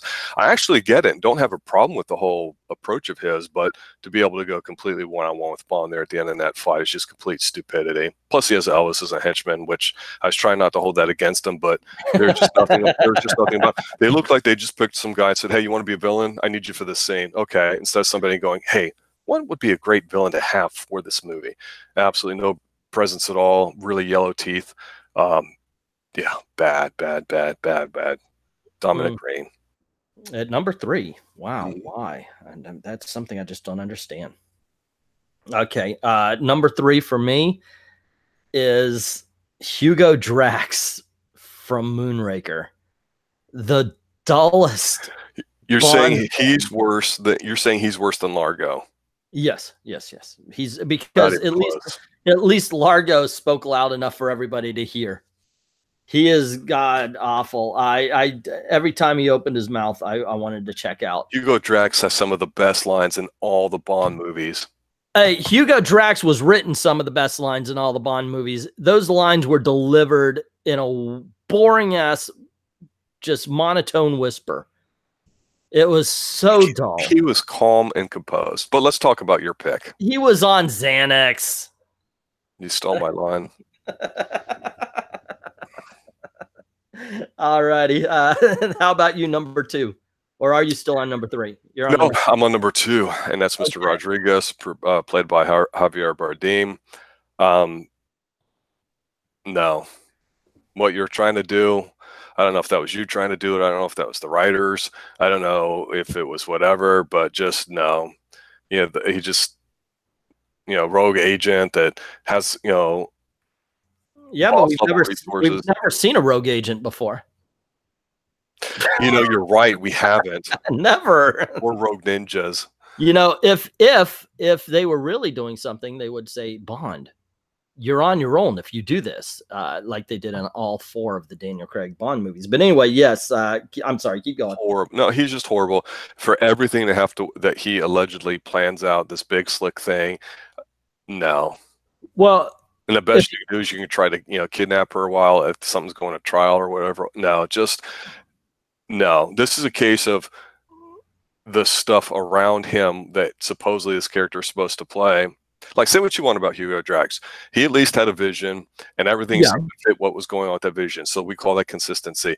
With Javier Bardem, it was bordered on ridiculousness. At least Dominic Green, as a little guy, at least had an evil, you know, henchman type plan and went about it. I can see that. But Javier Bardem, no, just no. Well, I can also say that in order to make him look good, they made MI6 look bad, and that's never good. Agreed. You have to make MI6 look awesome, and the villains more so. And that is something they didn't do in Skyfall. Now, I asked you a question. I don't think you answered it quite well. And I said, why did you have Gustav Graves at number 5? He's not villainous. Because he's There's nothing about him that's scary. There's nothing about him that makes you feel intimidated. Rob deserved to be higher on this list. I have him as my number 2. Gustav Graves. What the hell? In a bad movie, how in a bad movie like Die Another Day do you end up being the worst thing other than a disappearing car? A disappearing car and Gustav Graves are the worst thing about Die Another Day. It's one of those cases where I would have rather seen, once again, the diamond face guy elevated to evil status where they actually have that fight that was built up. Gustav Graves, no, sorry. I didn't like the character. I didn't buy it. I didn't buy him as a dangerous person. It's a sci-fi beyond. It's almost as ridiculous as Moonraker, the whole skybeam thing that we never see again in the world of James Bond. I mean, somebody invented a skybeam that could cut across the world in seconds. You know, and it's never seen again. But Gustav Graves himself, I just didn't care for, and I did not see him. Earned him some points. That's all. Yeah, I guess so. I guess so. Really. So, who's your absolute worst villain, sir? Brofeld. Oh, in from Spectre, or is it just Blofeld? It's not Blofeld. It's Brofeld. Brofeld. Okay, the brother Blofeld. Gotcha. Brother Bond. All righty. No acting ability whatsoever. You talk about Hugo Drax being kind of one-notish. Not even close compared to this guy. He is the author of all my Bond pain, because when I think of the one thing that upsets me more than anything out of all these Bond movies, songs, women, henchmen, writing, lines, whatever, it's this stupid guy's look on his face as he turns his head, you know, a little bit to the side like Michael Myers. Now I'm like, no, just absolutely. You know, ridiculous plots we know can be a part of Bond films. We understand that, as well as dumb action things that make no sense and unbelievability. I get it. But his performance is just so bad in here. And that's not to say the guy may not be a good actor in other things, but the combination of the writing, the delivery, being miscast, I don't know what. This guy was absolutely the weakest villain of all time. I mean, the scene where Bond's getting the needle, like getting ready to go in his eye, that was more scary than this guy. And then all he did was talk. This guy absolutely for 3 movies building up to this 4th movie for world building, being the lead of this secret organization, and he doesn't have any gravitas. He doesn't have anything to it. Absolutely not. It's just it's insulting to think that it's gotten to be this bad. Okay. Except and there's a huge gulf between him and Gustav Graves. Alrighty. Okay. My number 1 is James Bond's attempt to create a realistic villain. And by doing that, they gave him no real gimmick. They gave him a goal that seems to be something that anybody with a big business could do and has done in the world. And yet they write it as some sort of big Bond villain thing. And because they wanted to make him more of a realistic villain without a gimmick, what they ended up doing was making a soccer dad, of all things, a Bond villain out to steal Bolivia's water. And that is, of course, Dominic Green. He's a freaking soccer dad. Seriously, there's nothing to him. In order, they scaled down the Bond villain to the point of, why the hell is Papa Brady even fighting James Bond? It's embarrassing. This is an embarrassing villain. You could say whatever you want about Gustav Graves. He's over the top. He's fun, at least, to watch. You could say the same thing even with Brofeld. But this guy, the fuck is he doing in a James Bond movie? Rob, I could be a James Bond villain based on this guy. He has nothing to him.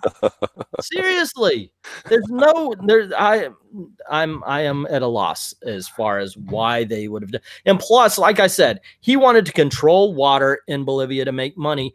Buy a fucking well. No, it was much more than that. It just the way they tried doing it didn't work. So I actually give him props for being the kind of person and guy that, as a businessman, Spectre would probably in today's world try to find to be that person. So to me, it wasn't. To me, Spectre should have been the villain, and we should have gotten more things about this dangerous behind it scenes organization. Instead, they kind of threw him up there rather than him being kind of an everyday guy that you're not really scared about. That's the problem with them trying to downplay and be realistic. And I do agree with you. But again, I liked a little bit of the plot angle that he was in. Beckman's got a worse villains. Oh, hold on just a second. I want to say one more thing about this dude. He's not even a villain. He's a dude. This guy, his big gimmick, the only gimmick he had was he covered a victim in oil like Art Goldfinger, you copycat sumbitch with no clear idea. Writers. There you go. Okay. Anyway, yes, Dr. Venkman. No, he's number 4. I was thinking about a lot. Baron Zametti.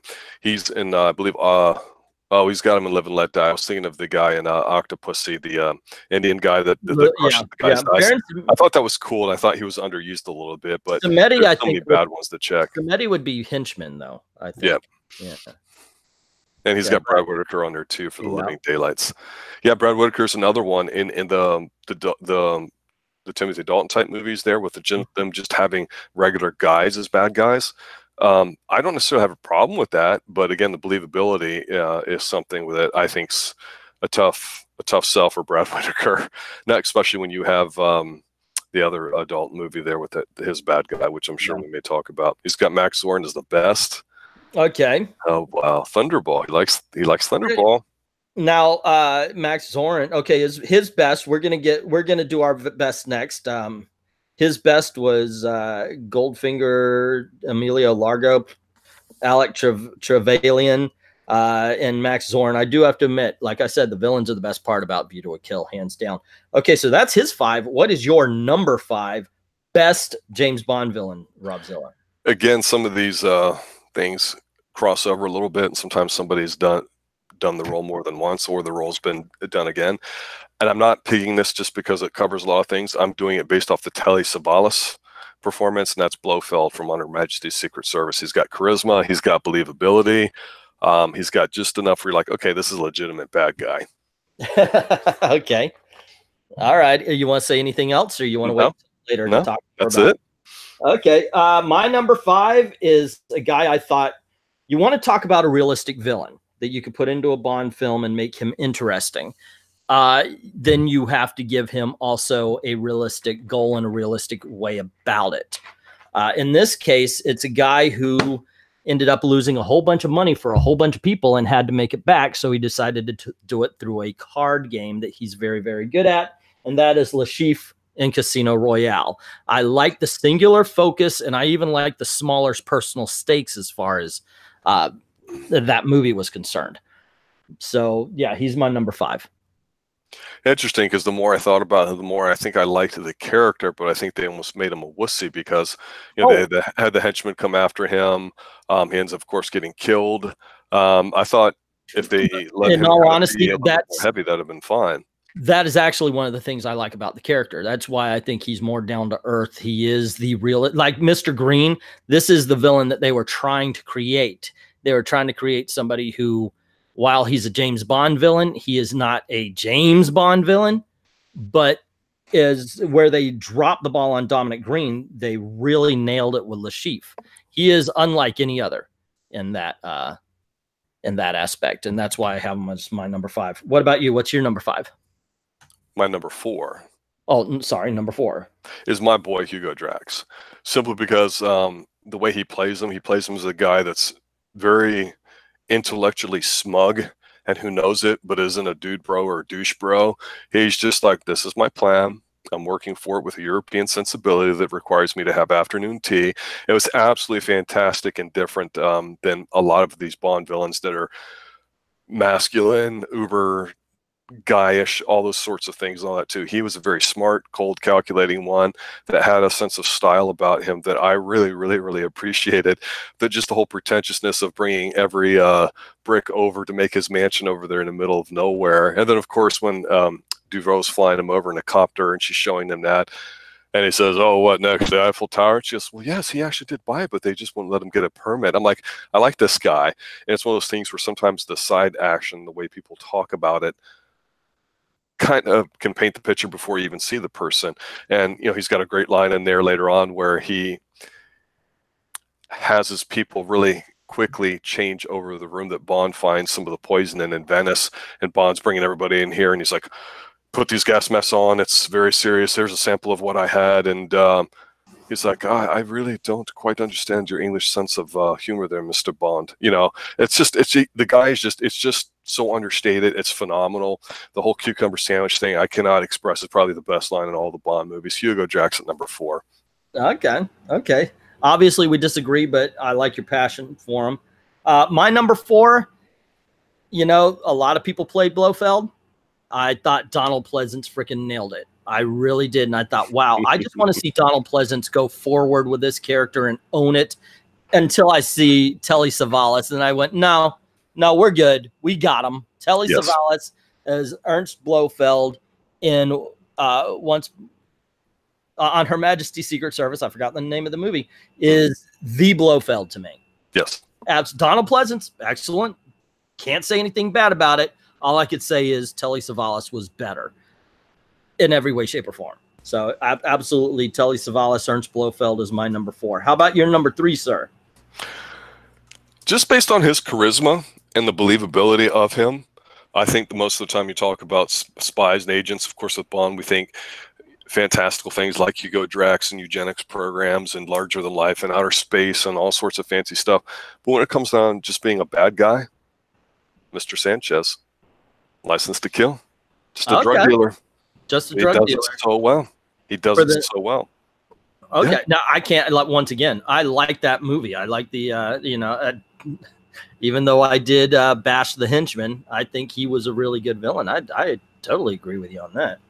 Now, you don't necessarily, you can understand a bad guy's or an antagonist's reasons for why they want to do it, but then believing them, even if you don't agree with them, is a thing that's tough. And I wouldn't say Roberto Davi playing him is sexy or whatever, but he has a persuasiveness about him that he brought into this role, especially when he's talking about Bond and, you know, the whole Latin thing about, you know, doing something for somebody and then Mr. Bond using that to infiltrate that. You know, that's setting up for the big showdown that you're going to get.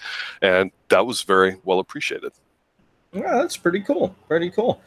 My number 3 is no, Mr. Bond, I expect you to die, is our Goldfinger. I like this guy. And by that, I mean, I like this guy as a person. Now, granted, he does the classic, I won't kill James Bond. I'll bring him over and I'll have him converse with me a couple of times.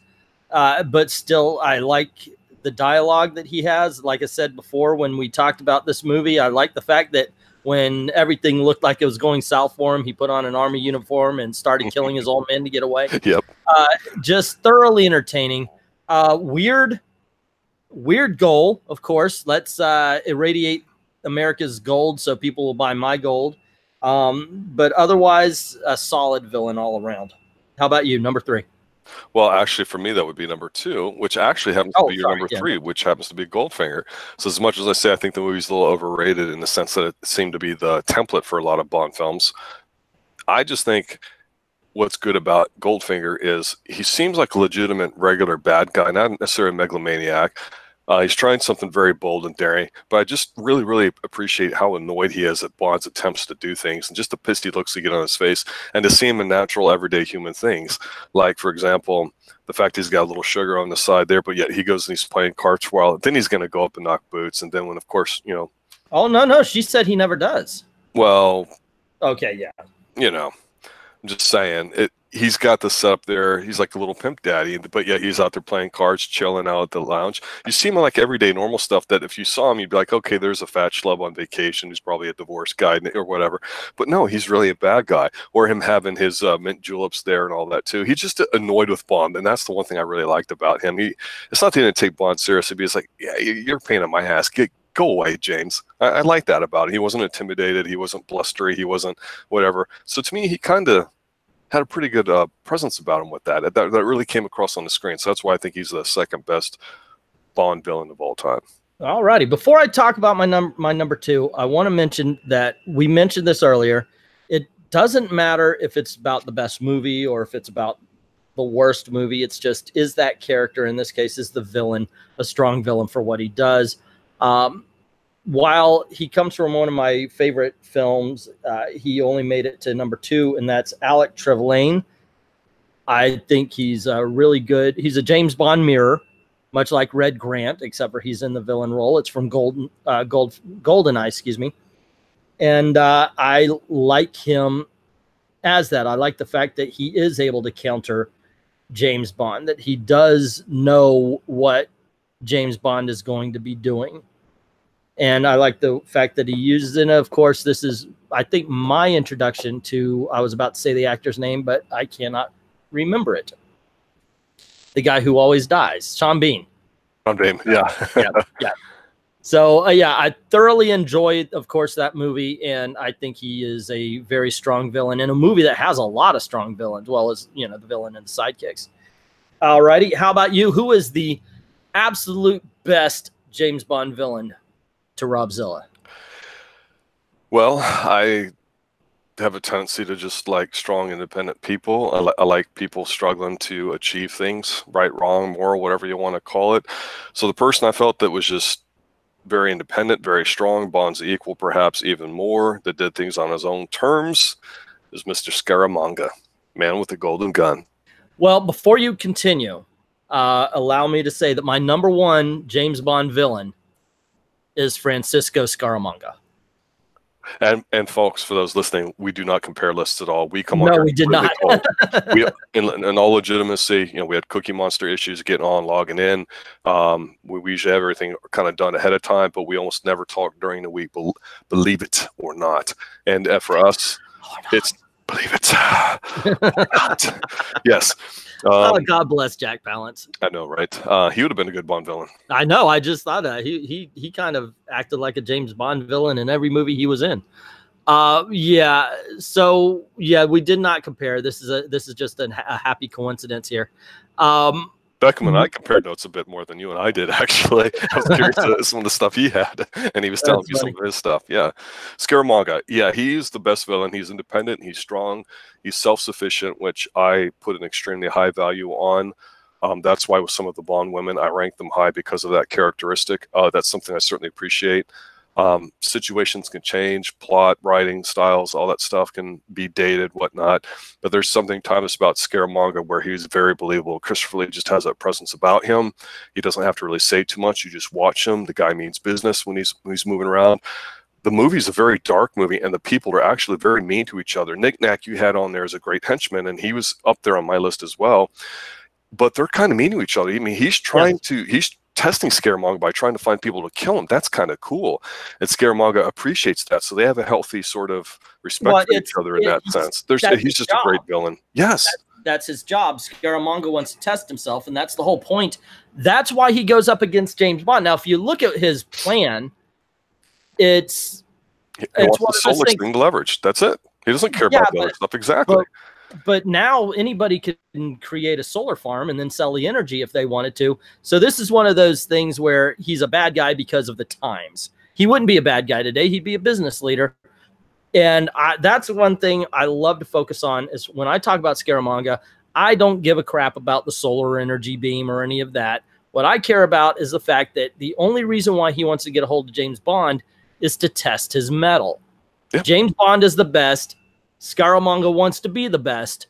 It's a very personal story. When you get past the solar energy thing, it's a very personal story between these two guys. It's two men who have respect for each other right up to the point where they say, okay, enough with the pleasantries. Let's get down to business and fight. That was great. That was probably one of the best, I think, endings of any Bond movie, in a sense that it is like that. That's ultimately what it comes down to. People that have a healthy respect, because they may be similar in some ways, but their drives or the way they finish things may be a bit different. And I certainly appreciate it, because in a way they're very, very similar. And again, he's definitely his equal. And I think Roger Moore was no weakling in that sense. And I prefer being able to outsmart somebody in a situation, or use your wits about you, to split seconds notice that you see in a lot of Bond films that they got away from with Daniel Craig. Roger Moore did a great job with that, but he still seemed very competent, and I certainly appreciate it. They both seem like men.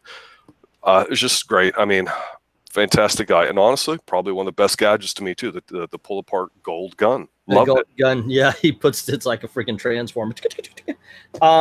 Yeah, excellent. And the only thing I would have changed, other than of course Nick Nack not going stupid at the end, would have been the final confrontation would have had to come down to fisticuffs.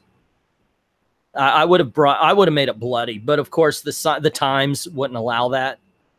But I would have brought it down to the point where they're just dead ass tired, and James Bond gets the final kill at the end. But I would have made him work for it more.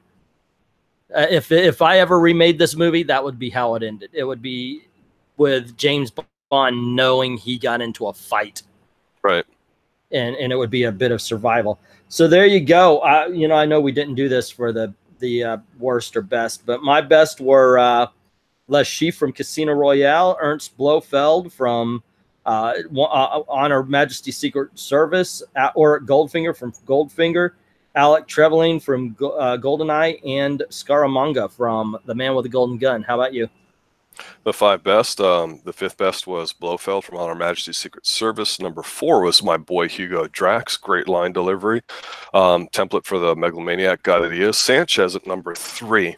Down to earth, classic old school villain where it's personal. It's nothing big level, and that's really pretty interesting, because it's kind of like that too with number 2 at Goldfinger, what he was trying to do with his gold and making it valuable.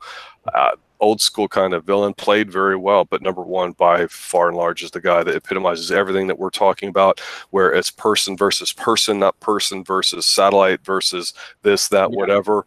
And that's Scaramanga from Man with the Golden Gun. He's another mirror villain, but he pulls it off a lot better than the others, I think.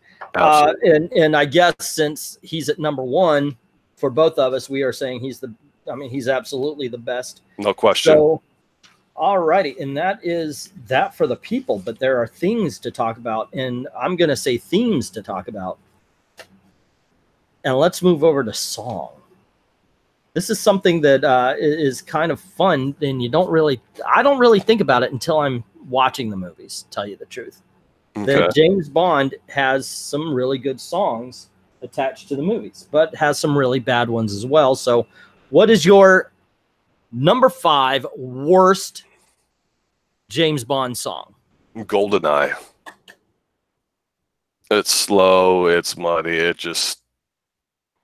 it doesn't get you pumped up for either from the opening gambit, what you're about to see, or transitioning into the actual movie.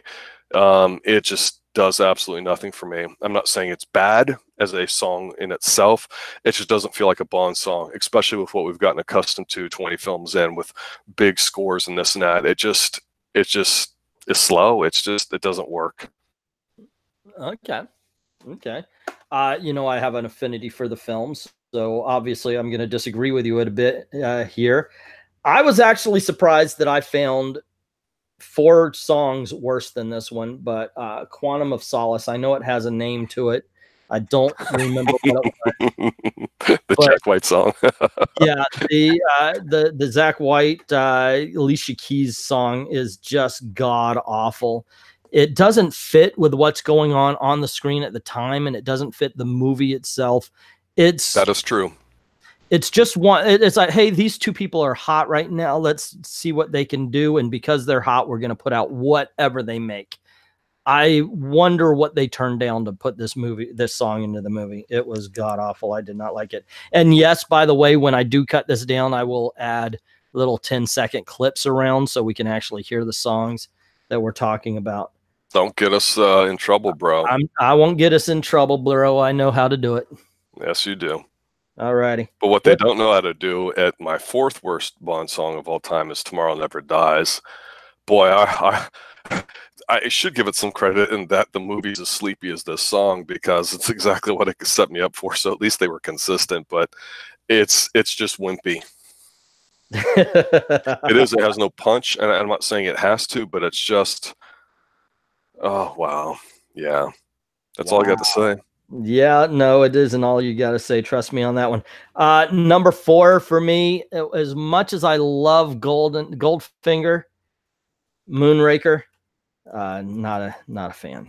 That was the same person, right? That was Shirley Bassey. Mm-hmm. Yeah, I did not like this song at all. It raked on me. It hurt. It really did. It has a horn section. Good. I wish they did something with it. It's just boring. You don't have to with the horn section. It makes it boring automatically. It's a boring song. Sorry, man. How about you? What's your number 3? I don't understand that. Oh, it comes after number 4. So when you're doing a countdown, you go 4, 3. You don't go 4, 5. So yeah, what's your number 3? That's not funny. Die Another Day by Madonna. Okay. It's bad. I think a lot of people just hated the movie, didn't like the movie. And it's true, because everybody I talked to who saw it since it came out, and I saw it in theaters, nobody liked it. The Scorpions are kind of cool. Maybe the first third's not that bad, but Madonna, whatever you think about her, I didn't necessarily have a problem with her doing it, because she definitely has a big feel to her, or at least did. I don't know. I think the thing that really pissed me off too is, like a lot of people's, this is really the time when people were really taking their voice and electronically manipulating it hardcore, and it just was annoying, and it came across that way. There's no sensibility to it, and it just did not work for me. Okay, I can get that.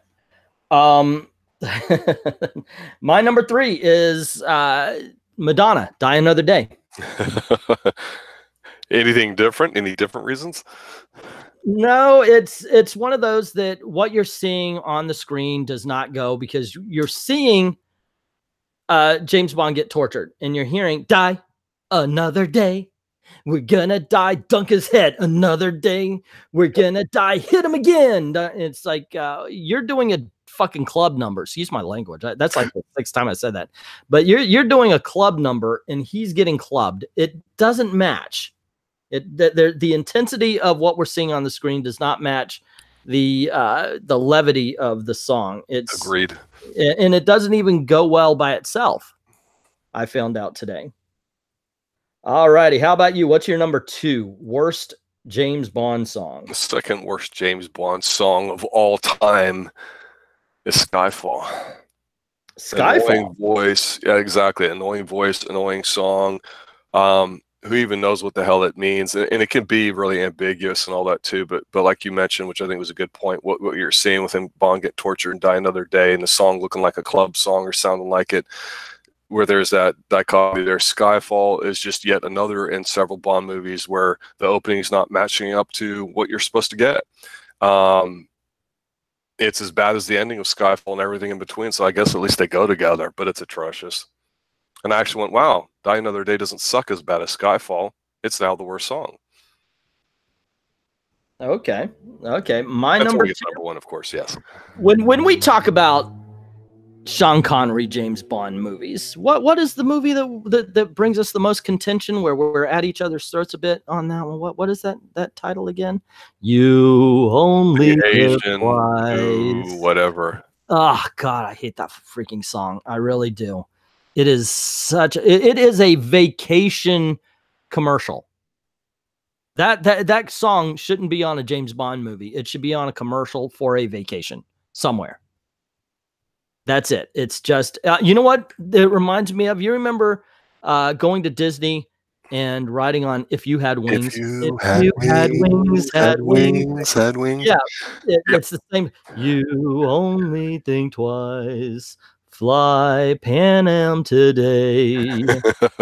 It's that same stuff. It just, gosh, I like the movie. You know, I've defended the movie against you a couple of times, but you bring up the song, I can't. No, sorry. You know what? Actually, if you watch the opening number, there's volcanoes and they're flying over Tokyo. It is a vacation brochure song. That's what's going on there. It just doesn't work. All righty. Did you do number 2 or? That was number 2. That okay. Skyfall. And so what is your absolute worst James Bond song? Well, if you would listen to it, you'd realize how bad it is. You would just say to yourself that the writing's on the wall. Which one is this from? Brofeld, a.k.a. Spectre. Oh. The most recent one. No. Yes. No. Horrible song. You did not. Annoying voice. It doesn't match anything with it. This is the limpiest Bond thing that I've ever heard. To your point about some songs sounding like they're just vacation advertisements, at least some of those are forgettable, or occasionally you might get a line or a jingle that is somewhat memorable. But this movie is so bad on so many levels. It's not even a BMW commercial or a suit commercial or a Heineken commercial or whatever. It's just absolutely horrible. There's no punch. There's very little of the classic Bond theme elements musically in there, you know, like the guitar part now, and then there's some string stuff with it too that get layered on a lot of these different ones. I'm not even talking about the missing naked ladies dancing through water or bubbles or whatever. It's just awful on so many levels. And I went, wow, okay, maybe I don't like this movie. Let me just go ahead and put that off on the side of my brain and just actually see if I enjoy this movie instead. But yeah, it's just so bad. I mean, it's good night, Mata. Good night. It's like finding out you have terminal cancer. There's nothing you can do. You're not even going to get mad at it, you know, as opposed to saying, "Oh, I've got stage 1. I can get it cut out," you know, and you're a little pissy. Nope, it's just that bad. I'm feeling lazy right now, so if you want to continue to talk, it is my number 1 as well. It's a horrible song, and what's worse is it's going along as bland as it is, and then all of a sudden the guy tries to hit this falsetto note, and it's like, really? This is where you're going with this song? Wow, I wouldn't have made those choices at all. Like, I wouldn't have chosen this song. Yeah, I didn't care for it either. What is it? It's like the best you can say about the Daniel Craig James Bond songs is the better ones are forgettable. Yeah, I mean the Casino Royale one, You Know My Name, it's kind of a good tune and has a decent build. It's okay. It's not bad. I wouldn't even say it's forgettable. I would say it's solid. But you know, okay, it doesn't always have to be perfect or great, but just be solid. I didn't care for this one very much at all, to tell you the truth. So yeah, I agree with you 100%. Worse. Now we disagree on some other things. Tomorrow Never Dies actually made my best of James Bond songs list.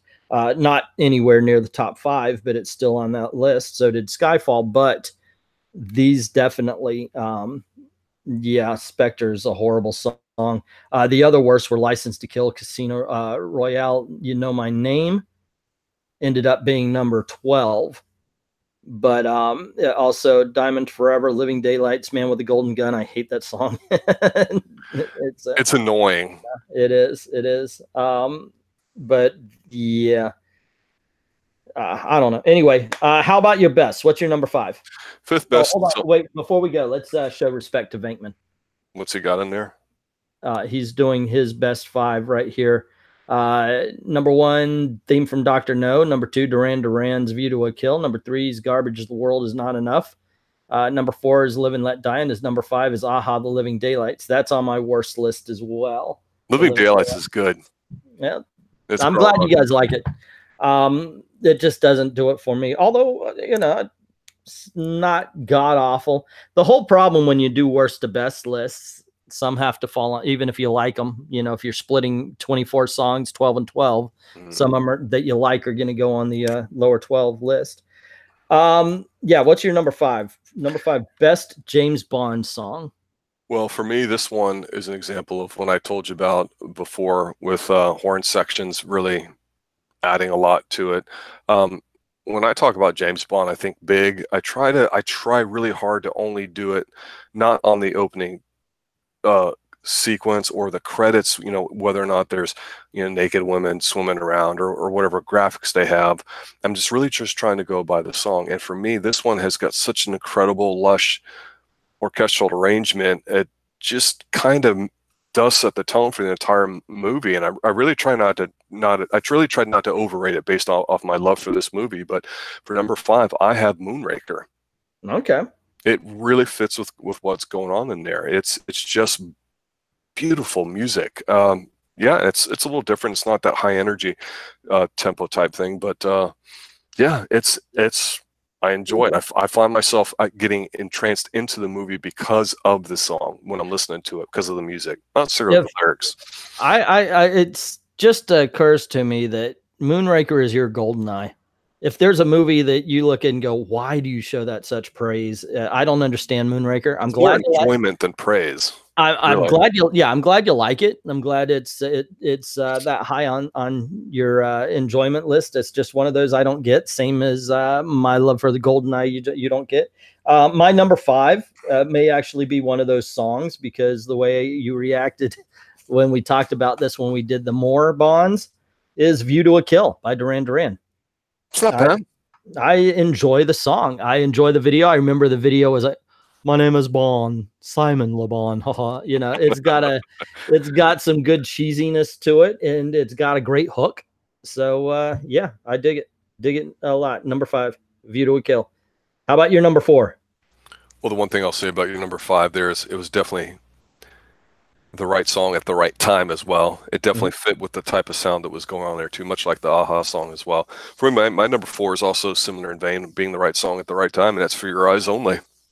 It really, story-wise, the song itself with the lyrics sums up entirely what's going on in the whole movie. Yeah, I like it. I know you hate her and you don't like her voice, which I was shocked by, but we have differences when it comes to people's voices, I know. But Yeah. I think it's very fitting for it. And I think part of it too is with because these two, Moonraker number 5 and number 4, "For Your Eyes Only," we're discussing now for Roger Moore, is that, like you said, we both think Spectre's the worst song, and they just pulled out whoever's hot right now. There's the thing for having great songs or a great artist, but there's the right song at the right time, which I referenced your Duran Duran and Aha songs. But for this, they really, really fit with the type of movie that Roger Moore has, and I think that is a big thing. Okay, now I've got to be honest with you about something. And you know this about me. If we're driving in the car and you turn the radio on, I'm gonna sing with it. Yes. That's something we all have at least done once, and you know, we give ourselves car concerts. So to me, the better songs are the ones that I can sing along with. The ones that you know. So "Die Another Day," of course, no, there's nobody wants to sing that shit. So you even mentioned Thunderball. It's not on my list, but you like, you know, Thunderball. "The World Is Not Enough," however, is one that I can sing along to, and I find to be very entertaining. So that's my number 4. I like the film. I like the song. I think it works as the opening credits, but by itself, it works as well. Well, when you say it works by itself as well, I don't know if that's a positive or negative or just not relevant, because I think of an opening song as not necessarily just the song or the lyrics or the music. Well, I did. I said it opened. Yeah, I know you did, but that brings up a legitimate point, because otherwise I'd have a tough time going, well, where would I put Dr. No, or where would I put the orchestra stuff there from On Her Majesty's Secret Service? So some of these I really felt like I had to table put off to the side, because I don't know if I would call that an opening song, and we're saying song, so okay, I'm trying to leave it at that, because for me, my number 3 is what you just mentioned, "The World Is Not Enough." It's the last best good Bond song. So it's the best Bond song of probably like the past 20 years. Yeah. It's phenomenal. It's big. And if you listen to it, it sounds great without the orchestra stuff. If you just watch them perform it, it sounds even better when they layer it up with the classic Bond bits, like the guitar parts and the orchestra stuff and all that too. It is phenomenal. It is everything that a Bond song should be. "World Is Not Enough" is fantastic, and the video is kind of like a Bond one too. It's pretty good. I tweeted about that. "World Is Not Enough" is fantastic. Yeah, it is. My number 3, you're not going to agree with, because it's on your worst list, and that is "GoldenEye." I like it. I like it as a song. I like the opening sequence, and I think it fits the opening sequence. You do make some good points about the lyrics and about the fact that it doesn't have the crescendo, but it's still, in my opinion, a strong song with a very strong vocal performance by Tina Turner. No, I don't think she performs it bad. I think ultimately it kind of comes down to this big picture when it comes to watching, and I'm not saying every movie, but for a James Bond movie, we've been for 40, 50 years that we've been watching these films, and the films have been around a little bit longer than that. We've been trained to say, okay, whatever the opening gambit is, it doesn't have to be related. It could be whatever, but then we're going to get a song. We're going to get this big thing going into it. And when that song's over, that's the opening credits have rolled. We're ready to watch the damn movie. And it's got to be something that makes you want to watch that movie. I just don't think it does that. And that's where a lot of the bad ones are like that too. And but it did that for me. I thought it fit every instance, and I thought it really does carry you from opening gambit to the next scene very well. So while it didn't work for you, it worked for me. What's your number? Are we on number 3 for you, or number 2? 2. What's your number 2? 2 is a song that I would not choose to listen to. However, for the exact same things that we just talked about, I think it's very appropriate for the Bond song. It's the right song at the right time.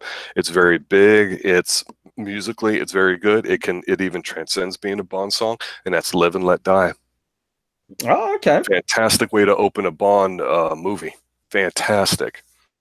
Yeah, I cannot argue with that. I can't argue with "Live and Let Die." My number 2. And here's one thing I've got to say. It sometimes feels good to admit you're wrong. So today, while I'm bringing up these lists and I'm doing videos for the other channels and this one as well, I was listening to the James Bond songs because some of them, sometimes just climb out of your head. And here comes Sheena Easton singing "For Your Eyes Only." And I started singing along with it. And I started realizing, I remember when I loved this song. And it just kind of got into it. I was like, wow, yeah. And I listened to it 3 times today. It's a really strong song. It's a really good song. It fits the movie. I watched it with the opening credits. Of course, it's one of those where you see her and not just the outline. And it's just a good melody. And yeah, strong song. Number 2. Like, I bagged on, Adele, but what I would say, from my opinion, for whatever it's worth, and the fact that we're here talking about it means it's worth something, and it always is to me, is the fact that I don't think she's technically a very proficient singer. I'm not saying she doesn't have the ability to carry a tune or have a song, but you and I both know when it comes to voices, there's a very strong element for the technical part of how you're able to project, how you're able to do all that. She, I think, honestly, just has mastered the ability of singing in a particular style with a lot of vocal fry and some other things there that makes her sound very passionate, which is really not. Whereas to me, it comes across as totally fake and phony, and that's why I think she sucks. And a lot of people that do that, like all these rich young kids that try to talk about having the blues, is the old expression I would say, you can't sing the blues because you're a rich kid, you're a rich person, or you're a good-looking white guy. You don't know what it's like to live on the other side of the tracks. Nobody who's survived the Pine Hills Palace and lived outside for a little bit like you and I have understand what that's like. So it's just not really, I think, being true. The great actors can convince you with their behavior and all that too, but the really ones that transcend that are the ones that live it. And that's why number 1, Thunderball, is the best James Bond song of all time. Not only does Tom Jones have a phenomenal delivery with it and the power, you believe it, he has the right ability with the way he sings with that gospel kind of power to it that really just drives it home, everything about it. It's slow, it's seductive, it builds up. It has a horn section, by the way, of course, I know you know that. And it has that phenomenal part at the end where you're just like, holy crap, this guy is just giving it his all for this damn movie. And I'm fired up to watch Thunderball. Every single time I hear that, never gets old. Okay. Obviously, it's not on my top 5, but it is in my top 10. So I do agree with you that it is a good song. That being said, the number 1, what you meant to say, the number 1 song was. No, I said what the number 1 song was. "Live and Let Die." Like you said, it transcends, and it has had a life of its own. It was popular by itself. It's been remade many, many times. It is when I was thinking objectively, It's like there really cannot be any other. This is the best of the best right here. And absolutely, I love the song. I like the Guns N' Roses a little bit better than the Wings version. No. But it's still a bit great remake, but it's not better than the original one from the movie. Come on. No. Stop it with that nonsense. You were doing good for a while now till you said that. Sorry, dude. You like what you like. Well, that's the thing, though, is that we can be as technical as we want, but we really just try to talk about the combination of what we think is good and why. And really, honestly, is what we enjoy. And that's why I didn't put it as number one, because I don't enjoy it as much as Thunderball. But you're right. Technically, it's probably the best song. And yeah, I can't say anything bad about it. Obviously, and as far as Thunderball is concerned, I was not as taken by it the first time we were talking about James Bond as much as I was today. Yeah, and sometimes when you see something or hear it more, you like it more or like it less or whatever. But and I think a lot of the ones in the middle for me are just forgettable.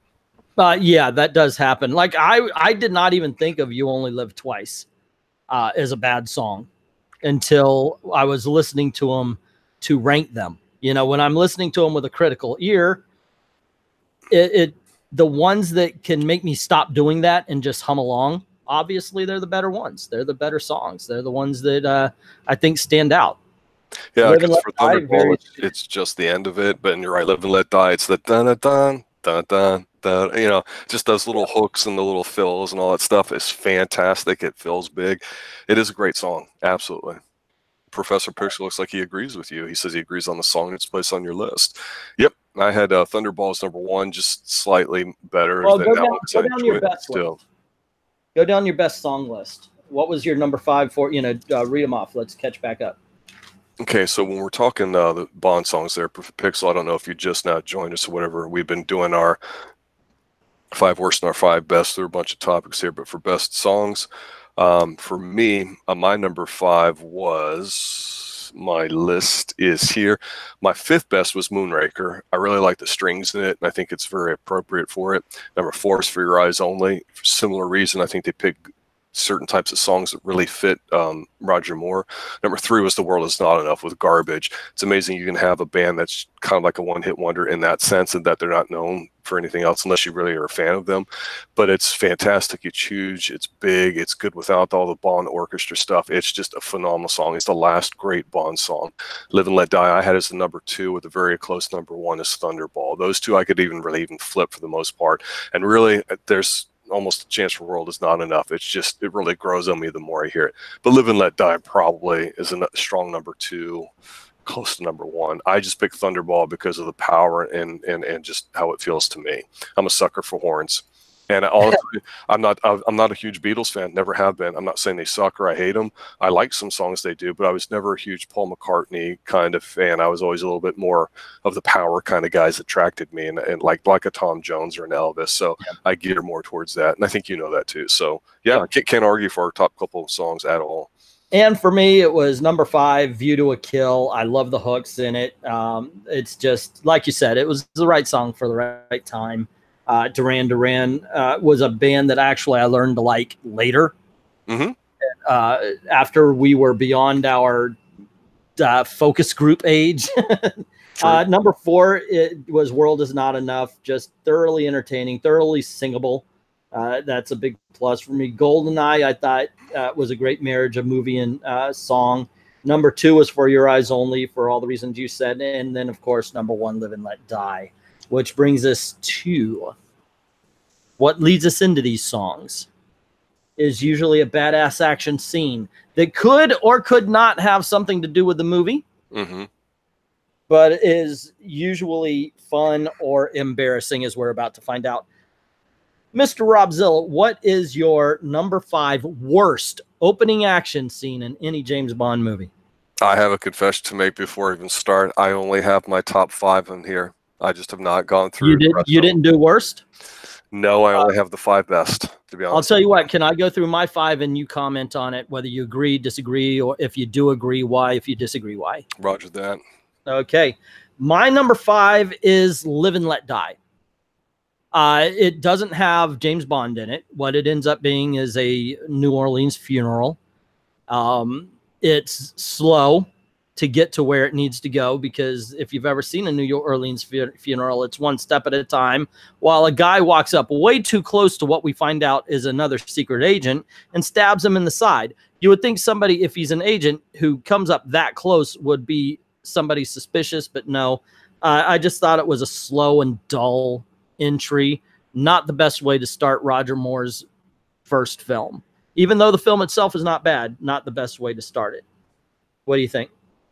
I liked how they broke out and when Saints went marching in. And frankly, I thought it was a great way to see what a shithole town New Orleans is. Not that I've ever been, because I haven't, but I thought, wow, at least it looks gritty and realistic, and it really seemed that way, because New York was a shithole at the time too. Okay. Some would say now, but it does add to the movie for the time setting to it. So I'm kind of indifferent about it myself. It is a little silly, but I'm just, yeah, it's forgettable to me.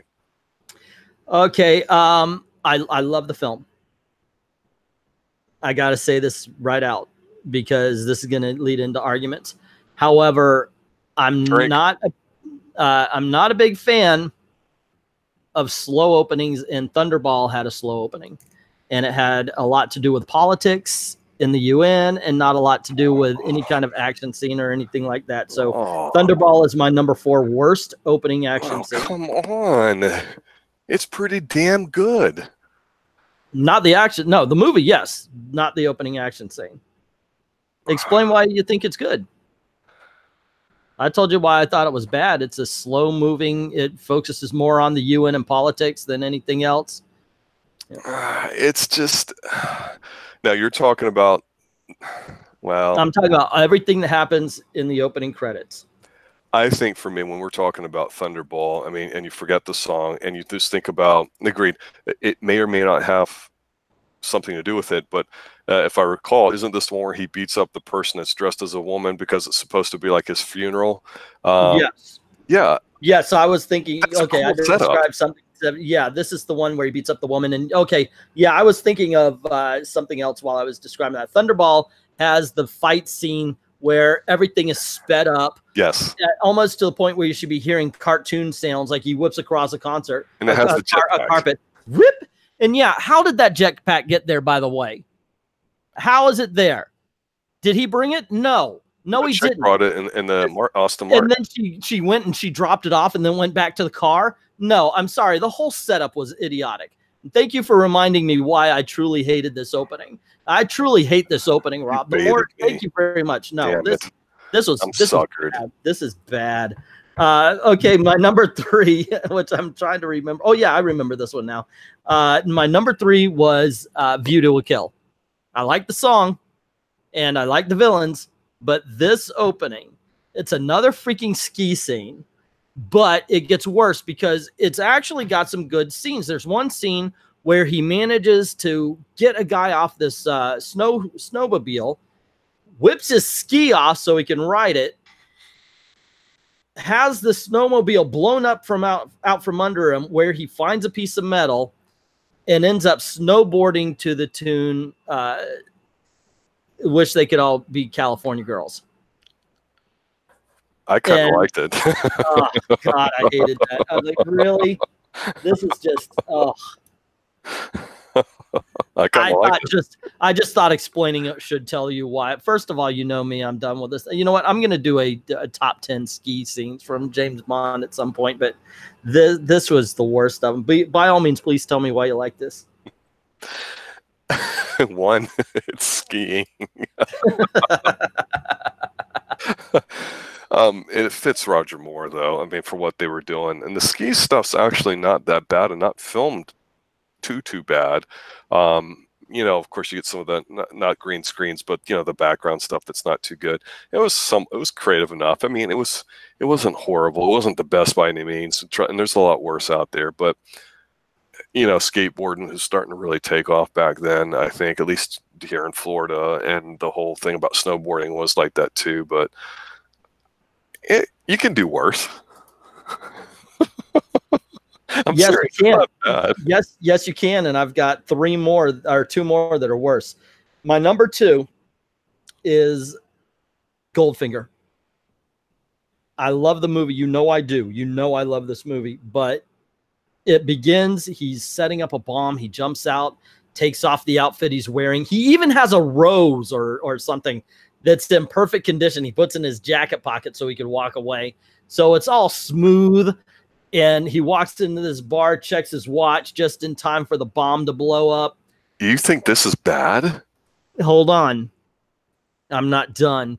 And then he seduces this woman, but he says, okay, hold on. I've got to go do something. I've got to take care of something. He goes into his room where there's a woman taking a bath. So everything's going well. And then the bad guy jumps in, and the worst choreographed fist fight happens. It's just so bad. At one point, he grabs the leg and lifts like a schoolboy. It's just, I was watching this going, gosh, you guys are telegraphing. You are doing a dance, but you're doing it badly. And it's just, you could see the wires all over this thing, and it's horrible. It's bad. And of course he knocks the dryer or whatever, the heater into the bathtub, shocking, and then walks out. And it's, I didn't like this opening at all. I kind of liked it. It's very Bondian. Yeah, I'm noticing a pattern here, sir. You're right about the fight. I don't disagree with you on that, but I like how it's kind of a spy thing and a bunch of things are kind of going on there. If it ended with the explosion, it would have been awesome. If you have him jump a bomb, he gets into the thing, he looks at his watch, the explosion happens, everybody runs out, he sits, has a drink, Donna, right on into the Goldfinger credits. That would have been awesome. But they had to include that stupid fight. By the way, what I was describing when I thought I was describing Thunderball, I was describing my next one. And that's You Only Live Twice. My number one worst or opening action scene comes from You Only Live Twice, which is all about politics. It's all about UN. It's all about the BS, the submarine that steals other submarines. And then you come to James Bond, and he's laying in bed with a girl, and she gets up, she goes and she presses a button on the wall, and he goes into the wall, and they shoot into it. He falls, and somebody comes out, pronounces him dead, except for he's not really dead. So what the freaking hell was all that about? How did he check his pulse and not see that he's still alive? It's a horrible choreographed scene. It's a horrible shot scene. It's just bad all around. It's the worst opening action scene in 24 movies. What I will say is that I like the idea of them saying we're going to kill Bond off publicly to make, so he can go underground to do what he's going to do. But you're 100% right. The actual execution of all, pun intended, was completely horrible. I'm not a fan of it at all. And it was quite forgettable too. It's just not good at all. Yeah, it wasn't. Oh, by the way, just to finish off the list, number 12 was On Her Majesty's Secret Service. But by the way, I liked it. It's just one of those situations where if you're making a list of 24 and you split it in half. Actually, let me just read off the ones I didn't like. Live and Let Die, I read. Moonraker, Quantum of Solace, Diamonds Forever. Yeah, I didn't. Oh, Spectre. I didn't like that one. I liked From Russia with Love. I liked License to Kill. I liked On Her Majesty's Secret Service, but because of the numbering, that's they ended up on the worst list. What's your number 5 best James Bond opening action scene? Moonraker. Okay. By all means, describe it and tell us why. Honestly, the fact that it's a human stunt where he's jumping out of the plane. It's not The Spy Who Loved Me or whatever, but it's kind of like a ripoff. I admit it, but I really, as a kid, it was so fascinating to watch him when he, got out of the plane and he didn't have a chute. And what could he do? Well, the only thing he could do was go get this other person shooting. I didn't know that you could do that. And then he kind of tilts forward, puts his hands on his butt. He dives bombs. There's things like that you can do in the air that. If you know how to skydive, which you would know how to do a little bit. I thought that was kind of creative. I just thought it was kind of neat and just kind of badass. I just because of that stunt, honestly. Okay. No, I actually agree with you with the parachute stunt. The fact that there's a cameraman doing the same thing backwards is pretty impressive as well. Yeah. The bit that ends that for me is the cartoonishness. because it's an awesome stunt, and then they end it, you know, looking at Jaws' ass while he falls into a net. So it kind of fell apart for me at the end. But my number 5 was, speaking of skiing scenes, The Spy Who Loved Me. It starts off, it's a ski scene. Bond, you got to go. And he tells the lady, and she alerts the bad guys. Here he comes. Not when he's sleeping or they're fucking coming and shoot this guy in the head.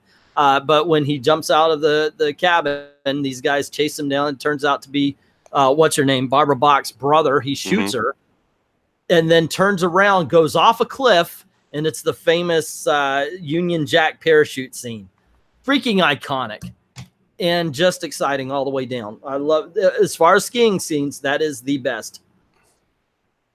Interesting. Yeah. I thought you hated skiing. I usually do, but this is, like I said, it's iconic. I love that opening sequence. How about you? What is your number 4? Number 4 is Casino Royale, and I really like the actually not even the opening part where they're tumbling around. I like the black and white part. Yeah, I like them fighting on the crane shots. I wish they would have lingered on that just a little bit more. That's actually the chase scene is after the credits. Is it? Yeah, because I was looking for it today. I was like, okay, yeah, but and then I thought, wait a second, is that before or after the Still credits? like it. I still like the fight. I like the setup with the building. Oh yeah, the bit where he's sitting and he's telling him about the fight in the bathroom. That's still awesome. The last great Bond opening sequence. Well, yeah. I gotta remember this. Hold on. How did that open? My number 4, you don't like the movie, and I'm okay with that. But I gotta say, I really like the opening scene, and that is Tomorrow Never Dies, where at the beginning you're seeing everything from James Bond's perspective, and they're talking about the agent on the ground and everything, and they notice it's a weapons buy. And most of the world's terrorists are in this one area buying weapons. And so they decide to blow it up. But before they do, James Bond noticed there's nukes there. And they're attached to an airplane. So he has to get across the field and get the airplane out. It's a very, very exciting scene. Love that scene.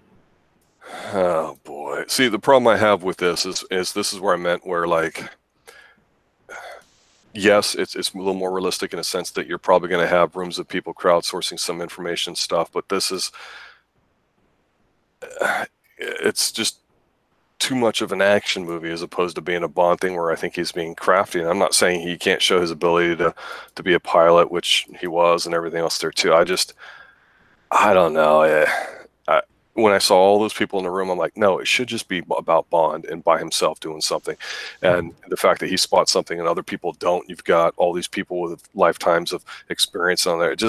That's where I have a lot of issues with the Pierce Brosnan, Daniel Craig things, is they just make it a fucking Bond opening, not a movie opening. I don't know how to explain it other than that. It's just, well, you see it more as an action film than a Bond film. That's not, I think that says everything. That's fine. No. Okay, you got them flying around. You got a bunch of people talking. That's not James Bond. James Bond is trying to do something on his own stunt-wise, or getting involved in something, or figuring out a creative way to get out of a situation. Not a bunch of people staring at friggin' screens or like that. I came to sit at a big screen and watch it, not to watch other people sitting at a big screen telling them what to do and getting involved and stuff. And that's where I said before, the problem with the Brosnan movies is they start getting a bit progressive, where they try doing it where instead of being it more meritocracy based off of how good you are doing stuff, it's really more of this PC kind of nonsense. And it doesn't do anything to draw you in or make you feel more attached to James Bond or who the villain is or something that may be affected later in the movie to me at all. Some of the miniature stuff, again, with the effects with some of Brosnan, and that's not his fault. That stuff's a little dated. It just was not very compelling, and it didn't make my heart race. It didn't make me thump. It didn't do any of that kind of stuff. It's just Bond versus about 100 people, and yeah, it doesn't work for me. I obviously disagree. So what is your number 3? Speaking of jumping out of planes, which I seem to like, License to Kill, the whole wedding scene. Okay. You know, they're all, I mean, it's human. They're all getting up there. He's got his boys with him. They're all going down. And just frankly, the shots of South Florida or the Keys where they're at, coming down and everything, it's just breathtaking to watch. And it's just very exciting. They have a little bit of a chase there at the end, and it sets it up for the movie and all that. It's not too completely over the top. It's not boring. It's very good. The more I watch it, the more I'm like, man, this is very good. Okay. Yeah. As much as you disliked my choice for number 4, you're going to hate my choice for number 3. I'm shocked. No, you shouldn't be, because that's the way it goes here. I enjoy the opening gambit in Skyfall. I think it's done very well. I think it's exciting. And yes, it does have something to do with the story. And it's just entertaining as hell. I dig it. I like the motorcycle chase across the rooftops. I like the chase on the train. So, yep. Number 3, Skyfall. So we're talking about the crowdsourced Bond where he's microchipped. This is after. He gets microchipped after. I'm being sarcastic there because he's like that in all his movies. You're talking about this is the one with the chase. Yeah, where Moneypenny shoots him off the train at the end. Oh, that's horrible. Yeah. No, I love trying to make her field agent and this and that. Everybody's involved, telling them what to do and what's going on. Now, classic example of Bond intros getting worse. Thoroughly enjoy it. But what is your number 3? Number 2. Oh, wait, no, you're on number 2. What is your number 2? It's The World Is Not Enough. Really? Yes. It's creative. It's a tight little scene there in the bank. It's creative with him coming out. It's got some action. You think when he gets out of there, that's kind of it, but no, there's a big boat chase, and then to top it off, there's the balloon chase, and it sets it up for the whole film, and it segues great into the music. It's, how do we say this? One might say it's the next to last greatest Bond opening. Oh, wow. Yeah, see, I disagree with you completely there. But we'll get into that in just a little bit. My number 2 starts and ends the same way, with James Bond jumping off of a extreme height. This time not to get out of an airplane, but to get in one, and that's GoldenEye. I love that opening scene. I like that it does set up the story. I like that it actually gives us a feeling of the relationship between the two agents, especially considering we're going to have the villain come out of this as well. 2 of them, as a matter of fact. I like the fact that it's got action elements, it's got the spy elements, and it's got some comedic elements as well. And that opening scene where he bungee jumps off the dam, incredible. Love this scene. Love it. The bungee jump was solid, but again, it's just like the other one they hit, where a lot of the models don't look good. He's just running down it's pretty bad. I'm very curious though as to what is your number 1, because I just don't understand. Again, I don't want 50 million guns. I don't want 50 million. I don't want Bond versus 500 people, because that's unrealistic. It's just silly and stupid. It just takes away from what Bond should be. And at the heart of being a spy is you're trying to figure out, okay, what's the situation I'm in? How do I get out of it creatively? And a lot of the problems that you have with Brosnan and all these other ones is that they're just silly. They're just stupid. They're not. It's just lazy writing, as I like to call it. So for me, Spy Who Loved Me. You got and it hits the crescendo perfectly with them jumping out with and yes, they're skiing, of course. You had mentioned it earlier. It's fantastic. It's the best out of all of them. I mean, it's just that big, and it's the whole human part to it. It's not, hey, I'm dodging 2,000 bullets, 200 people coming at me, all these stupid little miniatures. It's a guy jumping out of a friggin' plane in real life that somehow they got on film for it and everything too. And it just, he doesn't jump off a plane; he jumps off a mountain. Well, I'm just saying, but the Union Jack thing and all that, it's iconic and stuff. It's the best. It really is. It's definitely one of the top 5 best, and I can't argue with it. It's just a matter of placement for you and I as far as this is concerned. But the reason why I asked you is that the number 1 best James Bond opening gambit is clearly World Is Not Enough. It's just, you want to talk about something that pumps you up, something that gets you into not just the movie, but the music that's going to follow. It does set up story. It's spy, it's action, it's Bond going up against, as you said before, just a few people. Some good And this one, yeah, and it's a movie in itself. Yeah, and that's one of the things that's one of the things I love about this. Wow, so you had The World Is Not Enough at number 4, right? Let me check my list. No, I have it at number 2. Number 2. So I guess we would have to call World Is Not Enough, like if we did the numbering thing. It would be enough. That would be the number 1 just based on the numbers, with Spy Who Loved Me as number 2. Both of them excellent. Both of them. Yeah, you can't argue. You can argue the other things, but those two, I don't think you can. Those are objectively, not subjectively, good openings. And we would have Live and Let Die as the best Bond song, and number 2 is World Is Not Enough, probably. So I think you have that up there too. Yep. And Scaramanga is clearly the best villain. True. Of all Bond films. But that leads to, and this is going to be it. We're going to go through all of them. We're not doing top 5. Let's do all of them. All right. Well, Bond movies. It's time for the movies themselves, sir. It is time to find out what are the worst, what are the best, what are the middle, what is everything. We're going to count down them. We're going to count them all down, starting with the worst. Sir, what is your number 12 worst James Bond film? Oh, by the way, just a little note. We decided not to do Never Say Never Again, just so we have an even run of it. So it will be 12 bad and 12 good, or at least 12 on the worst side, 12 on the best side. Okay, so not my worst film, but yeah, we're starting with number 12, and then we're going to work down to the absolute worst James Bond film. So our top films are going to be 1 through 12, and the bottom ones are going to be 13 through 25? Yes. Okay, so then for that one, it's Live and Let Die. It's meh. Okay, yeah, that's the problem. And once again, let me mention that when you're doing a list like this, you could still like things, but if you cut it in the middle, you're going to get some movies on the bad side that you might like, or you might get some movies on the good side that you don't. So Live and Let Die is just meh, huh? Yeah, that would be number 13 on my scale. Gotcha. Okay. Want to explain a little bit, or is it just meh? No, it's just meh. Yeah, it's entertaining. If it's on, I can watch it. I'll talk about it a little bit, considering it's my number 12 as well. It's entertaining. It's that being said, it's yeah. I'm glad I watched it. I'm not going to say it's a bad film. At one point, I had it on as my favorite James Bond, but watching them over and over again,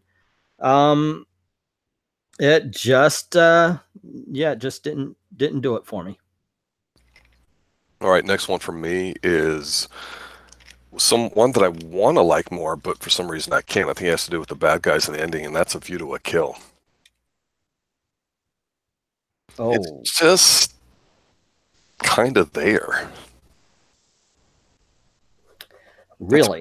Yeah, I don't hate it, but its entertainment value is not as high as I want it to be. Okay, and I have to ask you something. We have not compared lists.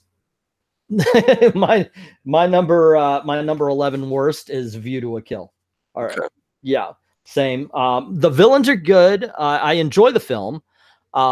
It's not the best. It's actually the worst of the well, no, Moonraker is still the worst, but it's just bleh. It really is. Although I will watch Mayday and Christopher Walken all I can in these. It's just it's that way. What about your number 10? Great opening. The rest, not so much. That's The World Is Not Enough. Oh, wow. Okay. Yeah, you and I definitely have different picks on that one, but I think we're gonna fight about a couple of things. For me, it was Skyfall. The next one up is Skyfall. There are things I enjoy. I actually like the siege at the end. There are some. It's got a decent opening, but the stuff in the middle, I could do without. It's not very good. I didn't care for it. How about your number 9? Octopussy. Nah, just sort of there again. Yeah. It can be entertaining in spots. I don't hate it. It's just, yeah. Tell me because I'll let you know, when do you get to the ones you actively dislike? Because right now we're And on about two more. in about two more. Mm-hmm. Okay, because I'm still on movies that I enjoy, but I don't care much We'll for. cross the Meg line here shortly. Yeah, for this one, and you're going to get upset because I said Skyfall before this one, but I enjoy Skyfall enough. I'm sorry, but that's okay. You're But allowed to. For Your Eyes Only is it my number, what we're on, 12, 11, 10, 9. Somebody that didn't like Moonraker at all, and then they try to basically go back to Bond's roots in a very classic style. Yeah. I guess I should say I'm not surprised. But I once again, I'm not to the ones that I dislike yet. Right. Yeah. How about you? What's your number 9 or your number 8? All right, we're on right Quantum now. of Solace. Quantum of Solace. Somewhere in there, there's a halfway decent revenge film. I only see parts of it when I watch it, and it's bad enough where I get mad, but then it's got some entertainment value. But it's hard for me to put it into words. It's so bad. There's parts of it that I enjoy. All righty. I have to say we're at the movies that, in all honesty, This is the Meg line. Yeah. It's not the horrible, but I don't like it. I'm not going to see it again. And the first one's Living Daylights. Oh, come on. Yeah, I'm not a big fan of that movie. His first one, while I like the opening scene, the rest of the movie is very forgettable. It's like I said, it's a Roger Moore film, but that they shoved Roger Dalton into, and it just does. It's not a good fit. It's not a good fit. What was that number? That was 8, right? Sure. Yeah. Okay. What's your number 7? This is where I get into the actively dislike, and it's very close to hate, and that's Diamonds Are Forever. As bad as we bang on this and say it's by far Connery's worst film, well, it's one of his worst films. That, yeah, there's definitely some turds after it, but Diamonds Are Forever, we both don't like it. Right. Yeah, that's definitely. We're on number 7. My number 7 is Spectre. It's bad. Yeah, it's got some good moments, and it's not as bad as I remember it being. But it's still, when I was lining stuff up, I was like, yeah, I got to put it here. So yeah, the Spectre is definitely in number 7. What about your number 6? This is where we just get into the title of bad film. Now, as much as I bag on Pierce Brosnan, his movies are somewhat tolerable on if they're Bond. He doesn't evoke really a visceral hatred in me, except for maybe Die Another Day, which I'm sure we'll get to. But for me, it's GoldenEye. Not good. Okay. Obviously, I disagree, but that's neither here nor there. When I'm going with number 6, I've got to agree with you that not all Bond films are gold, and Die Another Day is crap. It is 100% over the top comic book cheese. It is not a James Bond movie. Big disservice to the franchise. It really is. All right, you're number 5, sir. Tomorrow Never Dies. Yikes. This GoldenEye has some merit to it. It's always interesting to watch what they do with the first film of each person. Usually the first film's not the worst, not the best. It's somewhat there, but Tomorrow Never Dies, they started going downhill. Okay. Another film I don't think is a James Bond movie, but it's only because it was first, and that's Dr. No. Slow, dull, without... God, you put it in your bottom 4th. That's no, it's number 5. It's in my bottom 5. Right, but out of all of them, it's in your bottom 4th. No, it's number 5. 4th of all the 24 movies, it's in your lowest 6. That's what I meant. You've got it low on your list, is what I'm saying. It would be number 20. Yes. It's just it is a dull film to me. It's really slow. It's boring, and it isn't James Bond yet. The only good thing about it is Honey Rider. Yeah. How about you? What's your number 4? Die Another Day. Die Another Day. What a piece of shit. But at least it has an invisible car. Oh. Yeah, it's not good. It is not good, dude. Yeah. My number 4, while I do like the opening scene, I really like the opening scene. I watched it today and I was like, wow, that was really good. And that is Octopussy. The rest of the movie is bad. It's got a decent opening and then it just goes downhill from there. And I cannot care less about what's going on. I couldn't even tell you what it's about. I watched it twice in the last month for all of this. And I still couldn't tell you what it's about, except for he dresses like a clown and there's a good opening scene with an airplane. That's it. That's all I could tell you about it. Oh, I don't know. What about you? What's your number 3, sir? Well, actually, I only have 2 more left. I'm not counting Really? Never Say Never Again, correct? I think that's the same with you as well. It's 24 that we're looking at. Did I skip something? 12 is Live and Let Die. 11 is View to a Kill. 10 is Skyfall. 9 is For Your Eyes Only. Skip Live and Let Die. What? I think you started. I think you skipped Live and Let Die. No, I started with it. Then it was Living Daylight, Spectre, Die Another Day, Doctor No, Octopussy. I've got 3 left. Okay. Well, I've got 2 left, so you go ahead with your next one. Quantum of Solace. Obviously, for what we talked about, bad villain, bad song, badly filmed. And you know what we always say? Anytime we talk about a James Bond film and we're talking about how bad it is, the one thing we always turn to is go, it was beautifully shot. Yeah. Beautiful shot. This is the only film we didn't say that about. Did you notice that? It's not once did we go, well, at least it's a good looking film. No, it wasn't even an ugly film. So yeah. So what's your number 2? The second worst Bond movie of all time is Skyfall. All right. Bad everything. Yeah, I like the opening, but yeah, I agree with you. It's definitely in the bottom list. I didn't hate it, but can't argue against it. And this is a film, because you pointed out all the flaws, and I don't know about you, it's going to be one of those things where I might not be able to unsee them. So we'll see how it holds up as we go. But my number 2 was Diamonds Are Forever. I can see that, yeah. You know what, though? I watched it, and there's actually potential there. It was a bunch of bad choices. It really was. Let's get a couple of quirky assassins. Okay, fine. What are we going to have them do? Well, the Scorpion was bad, but the dialogue could have been punchy. It was just, nah, it didn't make it. What's your absolute 100% worst James Bond movie? Ding, ding, ding, ding. We have a loser. Brofeld. Spectre. Alrighty. As bad as Skyfall was, I just kind of thought it was a one-off. Went in to go see Spectre. And, sometimes you say, okay, fool me once, shame on you. Fool me twice, shame on me. Well, shame on me. Well, look, hey, you know what? I like the fact that you can enjoy the movie. I think it's a lot of fun for you. Obviously, the way you talk about it, I am bored as hell. I think it's cartoonish and boring, which is an amazing combination. But Moonraker is my number 1 worst James Bond movie. I just don't see it. I do not see what you love about this film. It's all kinds of bad, but you enjoy it, and that's awesome. You do you, man.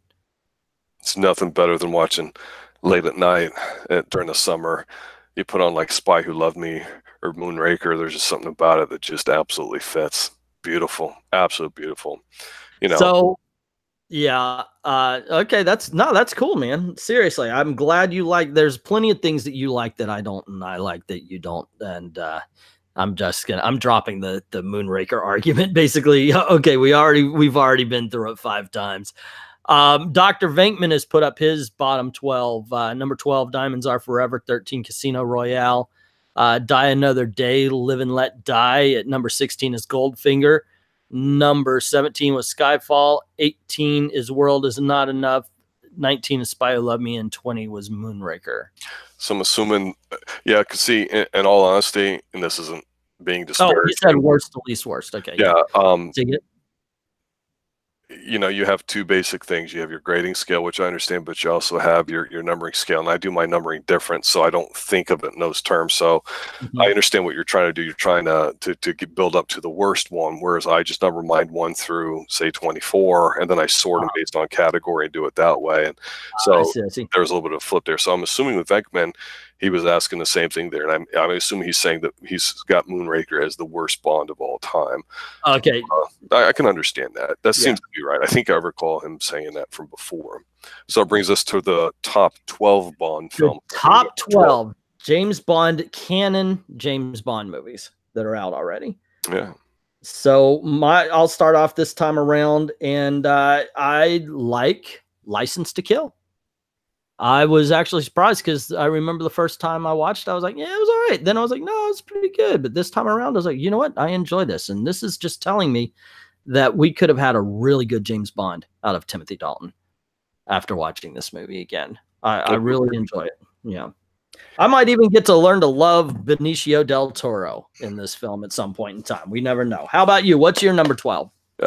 Some really good and some really bad. Make this a very uneven film, but The Man with the Golden Gun. The Man with the Golden Gun. What a crap song. Yeah, well, we already talked about this has the best villain in it. And obviously, since I didn't mention it during the worst, it's going to show up a little bit later. But I'm going to bring up one of your favorites and say my number 11, Thunderball. It's too low on your list. You would say so. But there are 10 more that I like just a bit more. This is not an easy list. Everyone has an Asian. Yes. And also they've got villains who are worthy of James Bond, which I do not think that Thunderball does. What about you? What's your number 11? While I think this is a slightly better movie than Man with the Golden Gun, I will tell you now, I'd probably rather watch The Man with the Golden Gun. And I still think it's a good movie. It's Casino Royale. Okay. Oh, that's it. Okay. Yeah, that's it. No, it's solid. It's good. I'm more surprised about some of the other ones I have in my top 10, which we're entering now. All right. Now, if this was a Roger Moore film, I think it would be higher on the list. If it was a Sean Connery film at this point in his career, it would be lower on the list. I don't think I would like it as much, but it fell right between the two, and it is On Her Majesty's Secret Service. I think it is a good film wanting a good Bond actor, and George Lazenby was not. I highly recommend it. Obviously it's on my it's in my top 10 James Bond films of all time, so it's definitely worth the shot. What about you? Say again? 10, well, so interesting. I didn't know where you would have that one. Number 10 for me is The Living Daylights. I like it. Okay. I do like it. Again, some of the ending, maybe, but solid. Solid. It grows on me. It's not bad. Okay. My number 9, as much as you like to argue against it, you're never going to convince me that Kissy Suzuki is a bad Bond girl. I Like You Only Live Twice. Well, my number 9, I thought might have just been higher on the list, but once I started doing it, I'm like, nope, and that's Goldfinger. Wow. Yep. I'm going to say to you what you said to me about Thunderball. That's way too low on your list. But that's the thing. You've got 24 films. Exactly. So if you're lining them up, there are movies that I went, wow, I thought that would be higher because I love the villain so much. I named him number 1, and yet the movie itself is only number 8 on my list, Man with the Golden Gun. I thought that would be higher, but it isn't. And it's got the best villain and best henchman. So, yeah. What's your number 8? Number 8 for me is License to Kill. Oh, wow. You do. I have to admit, you do like Dalton a bit more than I do.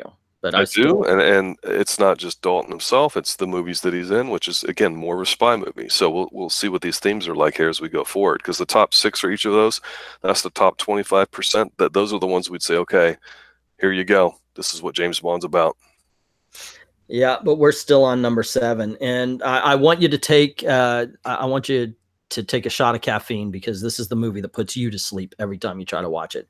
Tomorrow Never Dies is my number 7. I like it. You already know I like Wylin. You know I like the all the action scenes are excellent. The motorcycle chase is excellent. The kung fu fight in the small village is excellent. I just think it really nails the action scenes. I do agree with you about Carver, though. I think that he's not a good villain. He's We a don't chump. have we and of course the henchman ended up on my worst list, but I still think the way it was shot, it's gorgeous. The action scenes are there. I totally enjoy this film. My number 7. What's your number 7? Doctor No. It you're right about it being the first Bond film, so he hasn't become Bond yet, but it's still a solid spy movie. There wasn't too much necessary like that, I think, out there, and I honestly don't know if they were trying to make a bunch of movies afterwards, or they were just doing a one and see what happens thing. But I tell you, it's early 60s when they filmed this. It came across really great. And all I kept thinking to myself is, man, if I watched this in 1962 when it came out, I would think this thing is badass. It's a little uneven.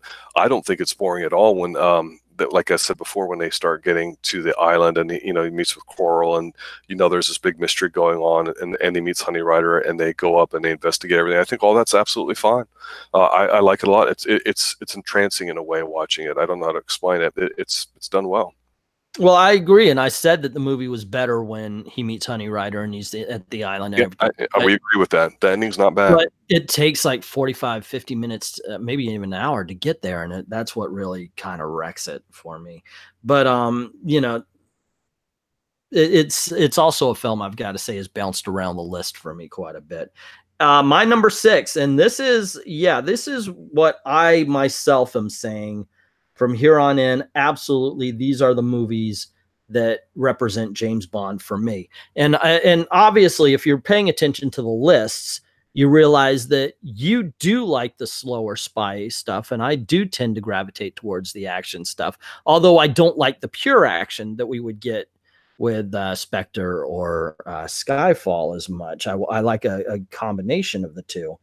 However, when we're talking about movies we thought would be higher on the list, but weren't, my number 6 ended up being From Russia with Love, which is a newfound passion I have these days for this movie. But it's thoroughly entertaining.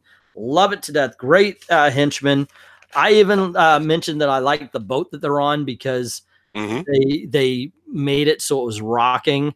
I love the old lady with the knife shoe. Oh yeah, with the poison on it. It's it's done very well. From Russia with Love, number 6. What's your number 6? This movie may be considered probably one of the best Bond films. I think it might be peak, but I'm also throwing in their entertainment value with it. I love this film a lot. I think it's very entertaining. I can watch it over and over again for the most part. The ending gets a little to me. And that's The Spy Who Loved Me. Okay. Never tire of it. Hey, it's got a great Bond. I mentioned this before. I like the Bond girls who can keep up with Bond. It's got that in it. It has a ski scene that doesn't make me sick. It's absolutely entertaining. And, of course, it introduces us to Jaws. And he's not a cartoon in this one. Exactly. And so and we're going to talk a little bit more about that in a couple of films. But first, I want to talk about the most exciting movie about guys sitting around a table playing cards that you could possibly see, and that's Casino Royale. You want to talk about a movie where it's mostly spy. It's mostly, this is it. This is all about the gathering of information. This is about one-upping your opponent. This is about looking at him and trying to figure out what he's thinking so you can best him at his game. And I mentioned he was on my list of, I swear, Lafiche. Thank you. Lashif is on my list of best villains. And what's her name? Vespa actually ended up being in my top 10 for the best Bond girls, but not in the top 5. Excellent film. Highly recommend Casino Royale. My number 5. What's your number 5? For Your Eyes Only. I've seen it so many times that I can't even really watch anymore because I know every single thing that's going to happen, and I couldn't recite to you almost anything. But when I'm watching, like, yep. It's back to basics Bond without being kind of silly and stupid and all that. That's you wouldn't think it with all the other Bond things when you think about Bond with all the movies we've talked about there too. But when you start going, well, what makes it really good? It's very good. There's nothing bad in it. You know what? I also think you were the right age for this movie when it came out, because it's one of those things that it almost imprints on you. That's true, and I don't disagree with that. It's the one I saw most of at that time. Absolutely. Certain movies do that. Even when you can, like other movies you saw at the same time, you can go back and go, yeah, it wasn't as good as I thought. There's certain movies imprint on you that you can look past all the flaws. And it works both ways, because I would tell you Star Wars I could give a rat's ass about. When I was a kid, I really enjoyed it. And now there's no way I could really even watch it. I mean, I'm not trying to troll, but that's not. I absolutely understand that, because what you say about Spy Who Loved Me, I can say about Star Wars. I like it. It's just I don't watch it because I can recite it. So, you know, I haven't sat down, like just sat down and watched Star Wars in probably a decade, maybe even more than that. My number 4 is Goldfinger, which was previously higher, but it's an excellent film, great villain, good Bond girl, even though she didn't make my top 5. I think Pussy Galore is very strong. You like what's her name in the beginning. And that is a shocking scene when we see it as a little kid. You see that woman painted gold, and it's like, holy crap, that can kill you, really? Yeah. It's thoroughly entertaining film. Love it, and I want that Aston Martin. Not necessarily not the bowler hat, because if you accidentally slide your hand or anything across the brim, you cut your fingers off. But the Aston Martin, definitely want that. What's your number 4? Beckman's got Zero's Quantum of Solace. Yeah, it's not good. That movie sucks really, really bad. Okay, my number 4 best Bond film of all time is Thunderball. A lot to like about it. I appreciate what they did at the end, but that's the part that I'm kind of like, about, even though it's done good and I can still watch it. But it's a good old-fashioned spy movie, great song, a lot of good things going on in it. Enjoy it a lot. Thunderball's a fantastic film. Okay, can't disagree with you. It's lower on my list, but it's still thoroughly entertaining. My number 3, you had already talked about, and I said we were going to talk a little bit more about it, and that is The Spy Who Loved Me. And you want to talk about a quintessential James Bond movie? Yes. You are talking, you can bring up Spy Who Loved Me. This is a film where he goes to many different countries. This is one of those where we like we say, oh, well, it's a beautiful film. This is a truly beautiful film. The cinematography in it is incredible. It is a travel guide as he goes across different countries killing people. You just want to, and sometimes you can sit back and watch the background and get a lot out of it. They're just scenes that are that pretty. Now, we've mentioned the opening scene. We mentioned Jaws, the whole 9 yards, but this is what I want to focus on now because we haven't mentioned it. And it's just one of the absolute most beautiful films ever put on celluloid. Well, which I actually don't think it was on celluloid, but you get what I'm saying. What about you? What's your number 3? For sure, entertainment value alone makes this much higher than what it should be, because realistically, if we would have to argue even with what our films are, there's some personal bias into it. But objectively, I'd probably have to say The Spy Who Loved Me might be the best Bond film. I've said that before, I'll say it again. But for me, just in terms of entertainment value and pop, and every time I watch it, it's Moonraker. Okay. I'm glad it's very entertaining. It's a lot of fun. It's very enjoyable, and it's got enough of the other stuff. I know it's a long film. It's got a lot of what you talked about in The Spy Who Loved Me, the traveling elements and everything to it. It's kind of a quiet film. I don't know how to explain it other than it's nice. It's pleasant to watch. It's not bombastic or anything. Well, the villain whispers. That's cool. Well, I can't believe it, because by all rights, intellectually, I'd sit there and say, yeah, Moonraker's trash. It's entertaining. It's fun, but it's not that good. Well, you know what? Entertainment value, when you compare it, like I say, to all the Pierce Brosnan ones that are mildly entertaining, as opposed to Daniel Craig's, which are not entertaining at all, it just automatically bumps up a lot higher. Yeah, and when you're talking about best and worst, we're actually talking about favorite and least favorite, and entertainment value comes a long way. There are movies that are great. I always point to 1995. There are movies that are great. Braveheart, great film. And then there are movies that you watch a lot. Billy Madison, You know, the stuff that's silly. You know, you know that objectively that's a better film, but you just watch the silly stuff a little bit better. Sometimes the entertainment value picks up, and I'm glad you mentioned your number 3, because my number 2 is same for me, that you're not going to see, and you never have seen what I see in this film, and that's GoldenEye. I thoroughly enjoy it. You can't get into it. That's fine. You know, we disagree on things, and that's awesome. That's one of the best things about doing these Bond movies. But for me, this is a thoroughly entertaining film. It's got great villains. It's got great henchmen. It's once again, it's a beautifully shot film. It has good sets. It's got good settings. Xenia Onatopp is over the top, but she's still at least entertaining. So yeah, that's my number 2. What's your number 2? Well, here's an example of the other way around, where I think it's probably a better film and maybe not necessarily as entertaining, in the sense that I'm not going to watch it for goofs. I really have to watch it and be in the right mood for it. But I think the second best Bond film of all time is From Russia with Love. It's a classic spy movie. It's got enough of the Bond elements in there. It captures what's going on with it. I just think it's fantastic. Well, I could understand. See, the only reason why it was number 6 on mine is that I started listing on which movie do I want to watch again? Like I've just, over the course of the month, I've watched these films 2, sometimes 3, and then one of them I've watched 4 times since we've been doing this. And so it came down to, which one do I want to watch again? Which one if I put it on, will I be willing to sit down? From Russia with Love didn't make it that high, but it is thoroughly entertaining, and it is a very well made movie. And to bring up what we said before, it's a beautiful film to look at. So I absolutely cannot argue that. I just have a different positioning. I can't even disagree with your positioning. It's just I have a different one. For me, the absolute best, and this is this time around too, you can watch them later and it might change, but the absolute best, the most easy film to watch, the one that I was most entertained this time around, and I saw things I never saw before, was The World Is Not Enough. I love the opening sequence. I love the twist. Everything was fresh when I saw this movie. It's almost like when I was watching it, it's like, wait, I saw this film, right? Because I enjoyed things so much more than the last time I saw them.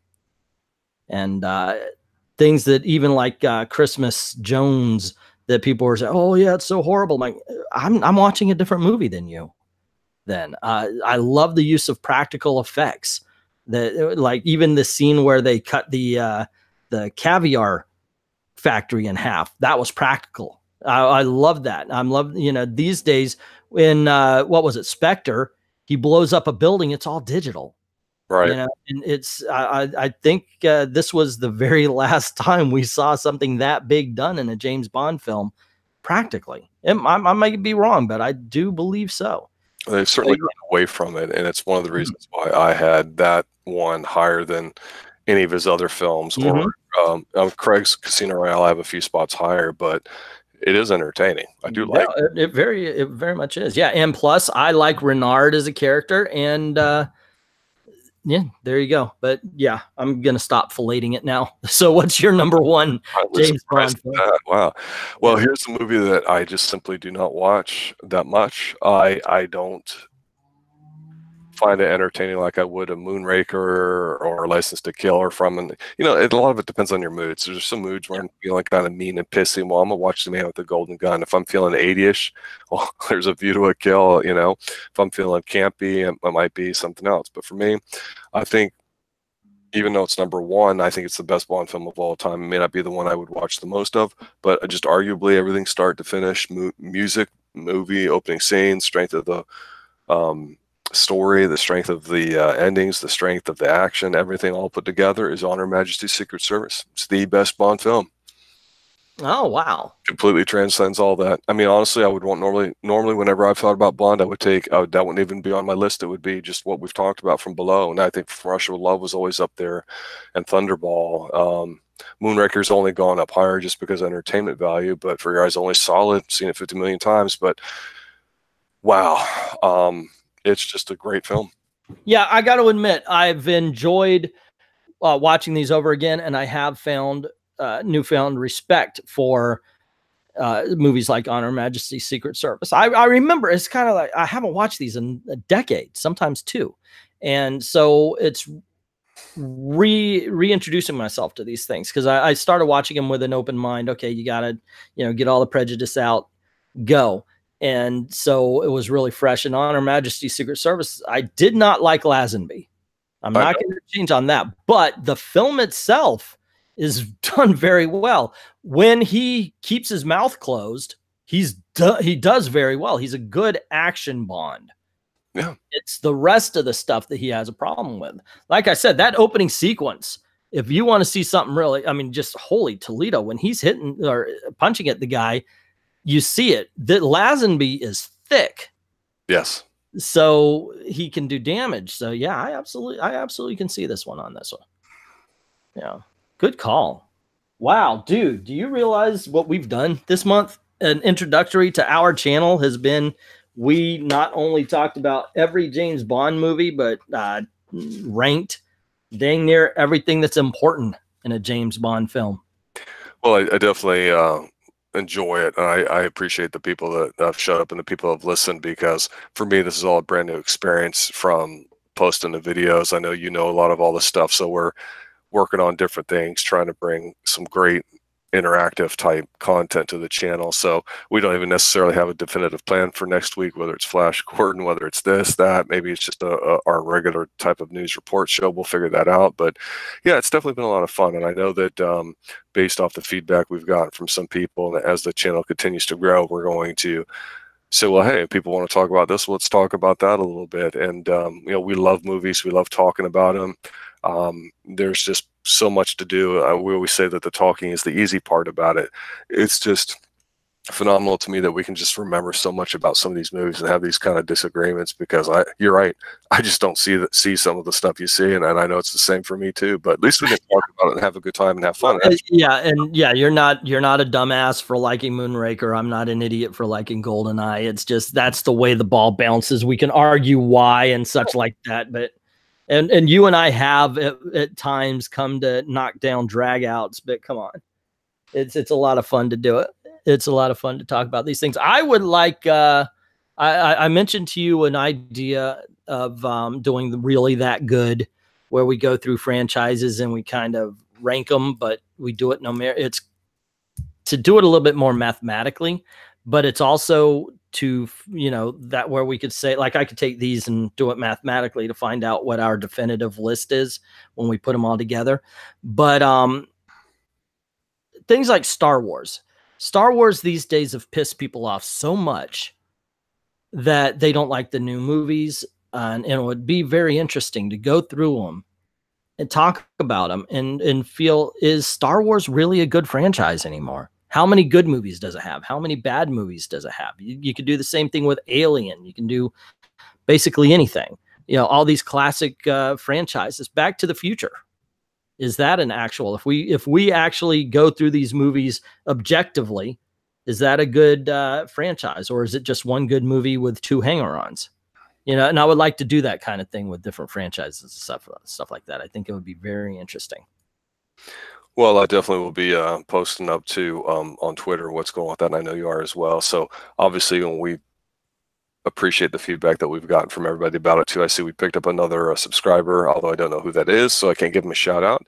I know Vecna's been pretty active, and he's appreciates the show. I know Matta was here earlier. Eric had popped his head in too. So not a bad turnout considering Game of Thrones was on. But screw them, they all missed out on us. That's the way. Yeah, that's right. They could have had more fun here. Although when I turn off, I'm definitely going to check out the new episode. Any final thoughts? Say again? Any final thoughts? I loved going through these James Bond movies. I'm actually already planning on an anniversary thing of next year where I want to return to the franchise and do something, but I don't know what yet. Otherwise, it's just been a lot of fun. Even watching the bad ones, it's been a lot of fun. I do have one question for you. What? Did you vote? Did I vote for James Bond?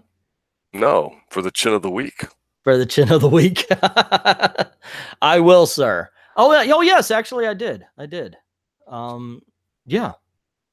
Yeah, Vegman, I think's been interested in wanting to come on too. So maybe next Saturday or Sunday, we go ahead and work on that. Vegman, Next week. we've had some legitimate technical issues that we're trying to work out. Yeah. Distance between us.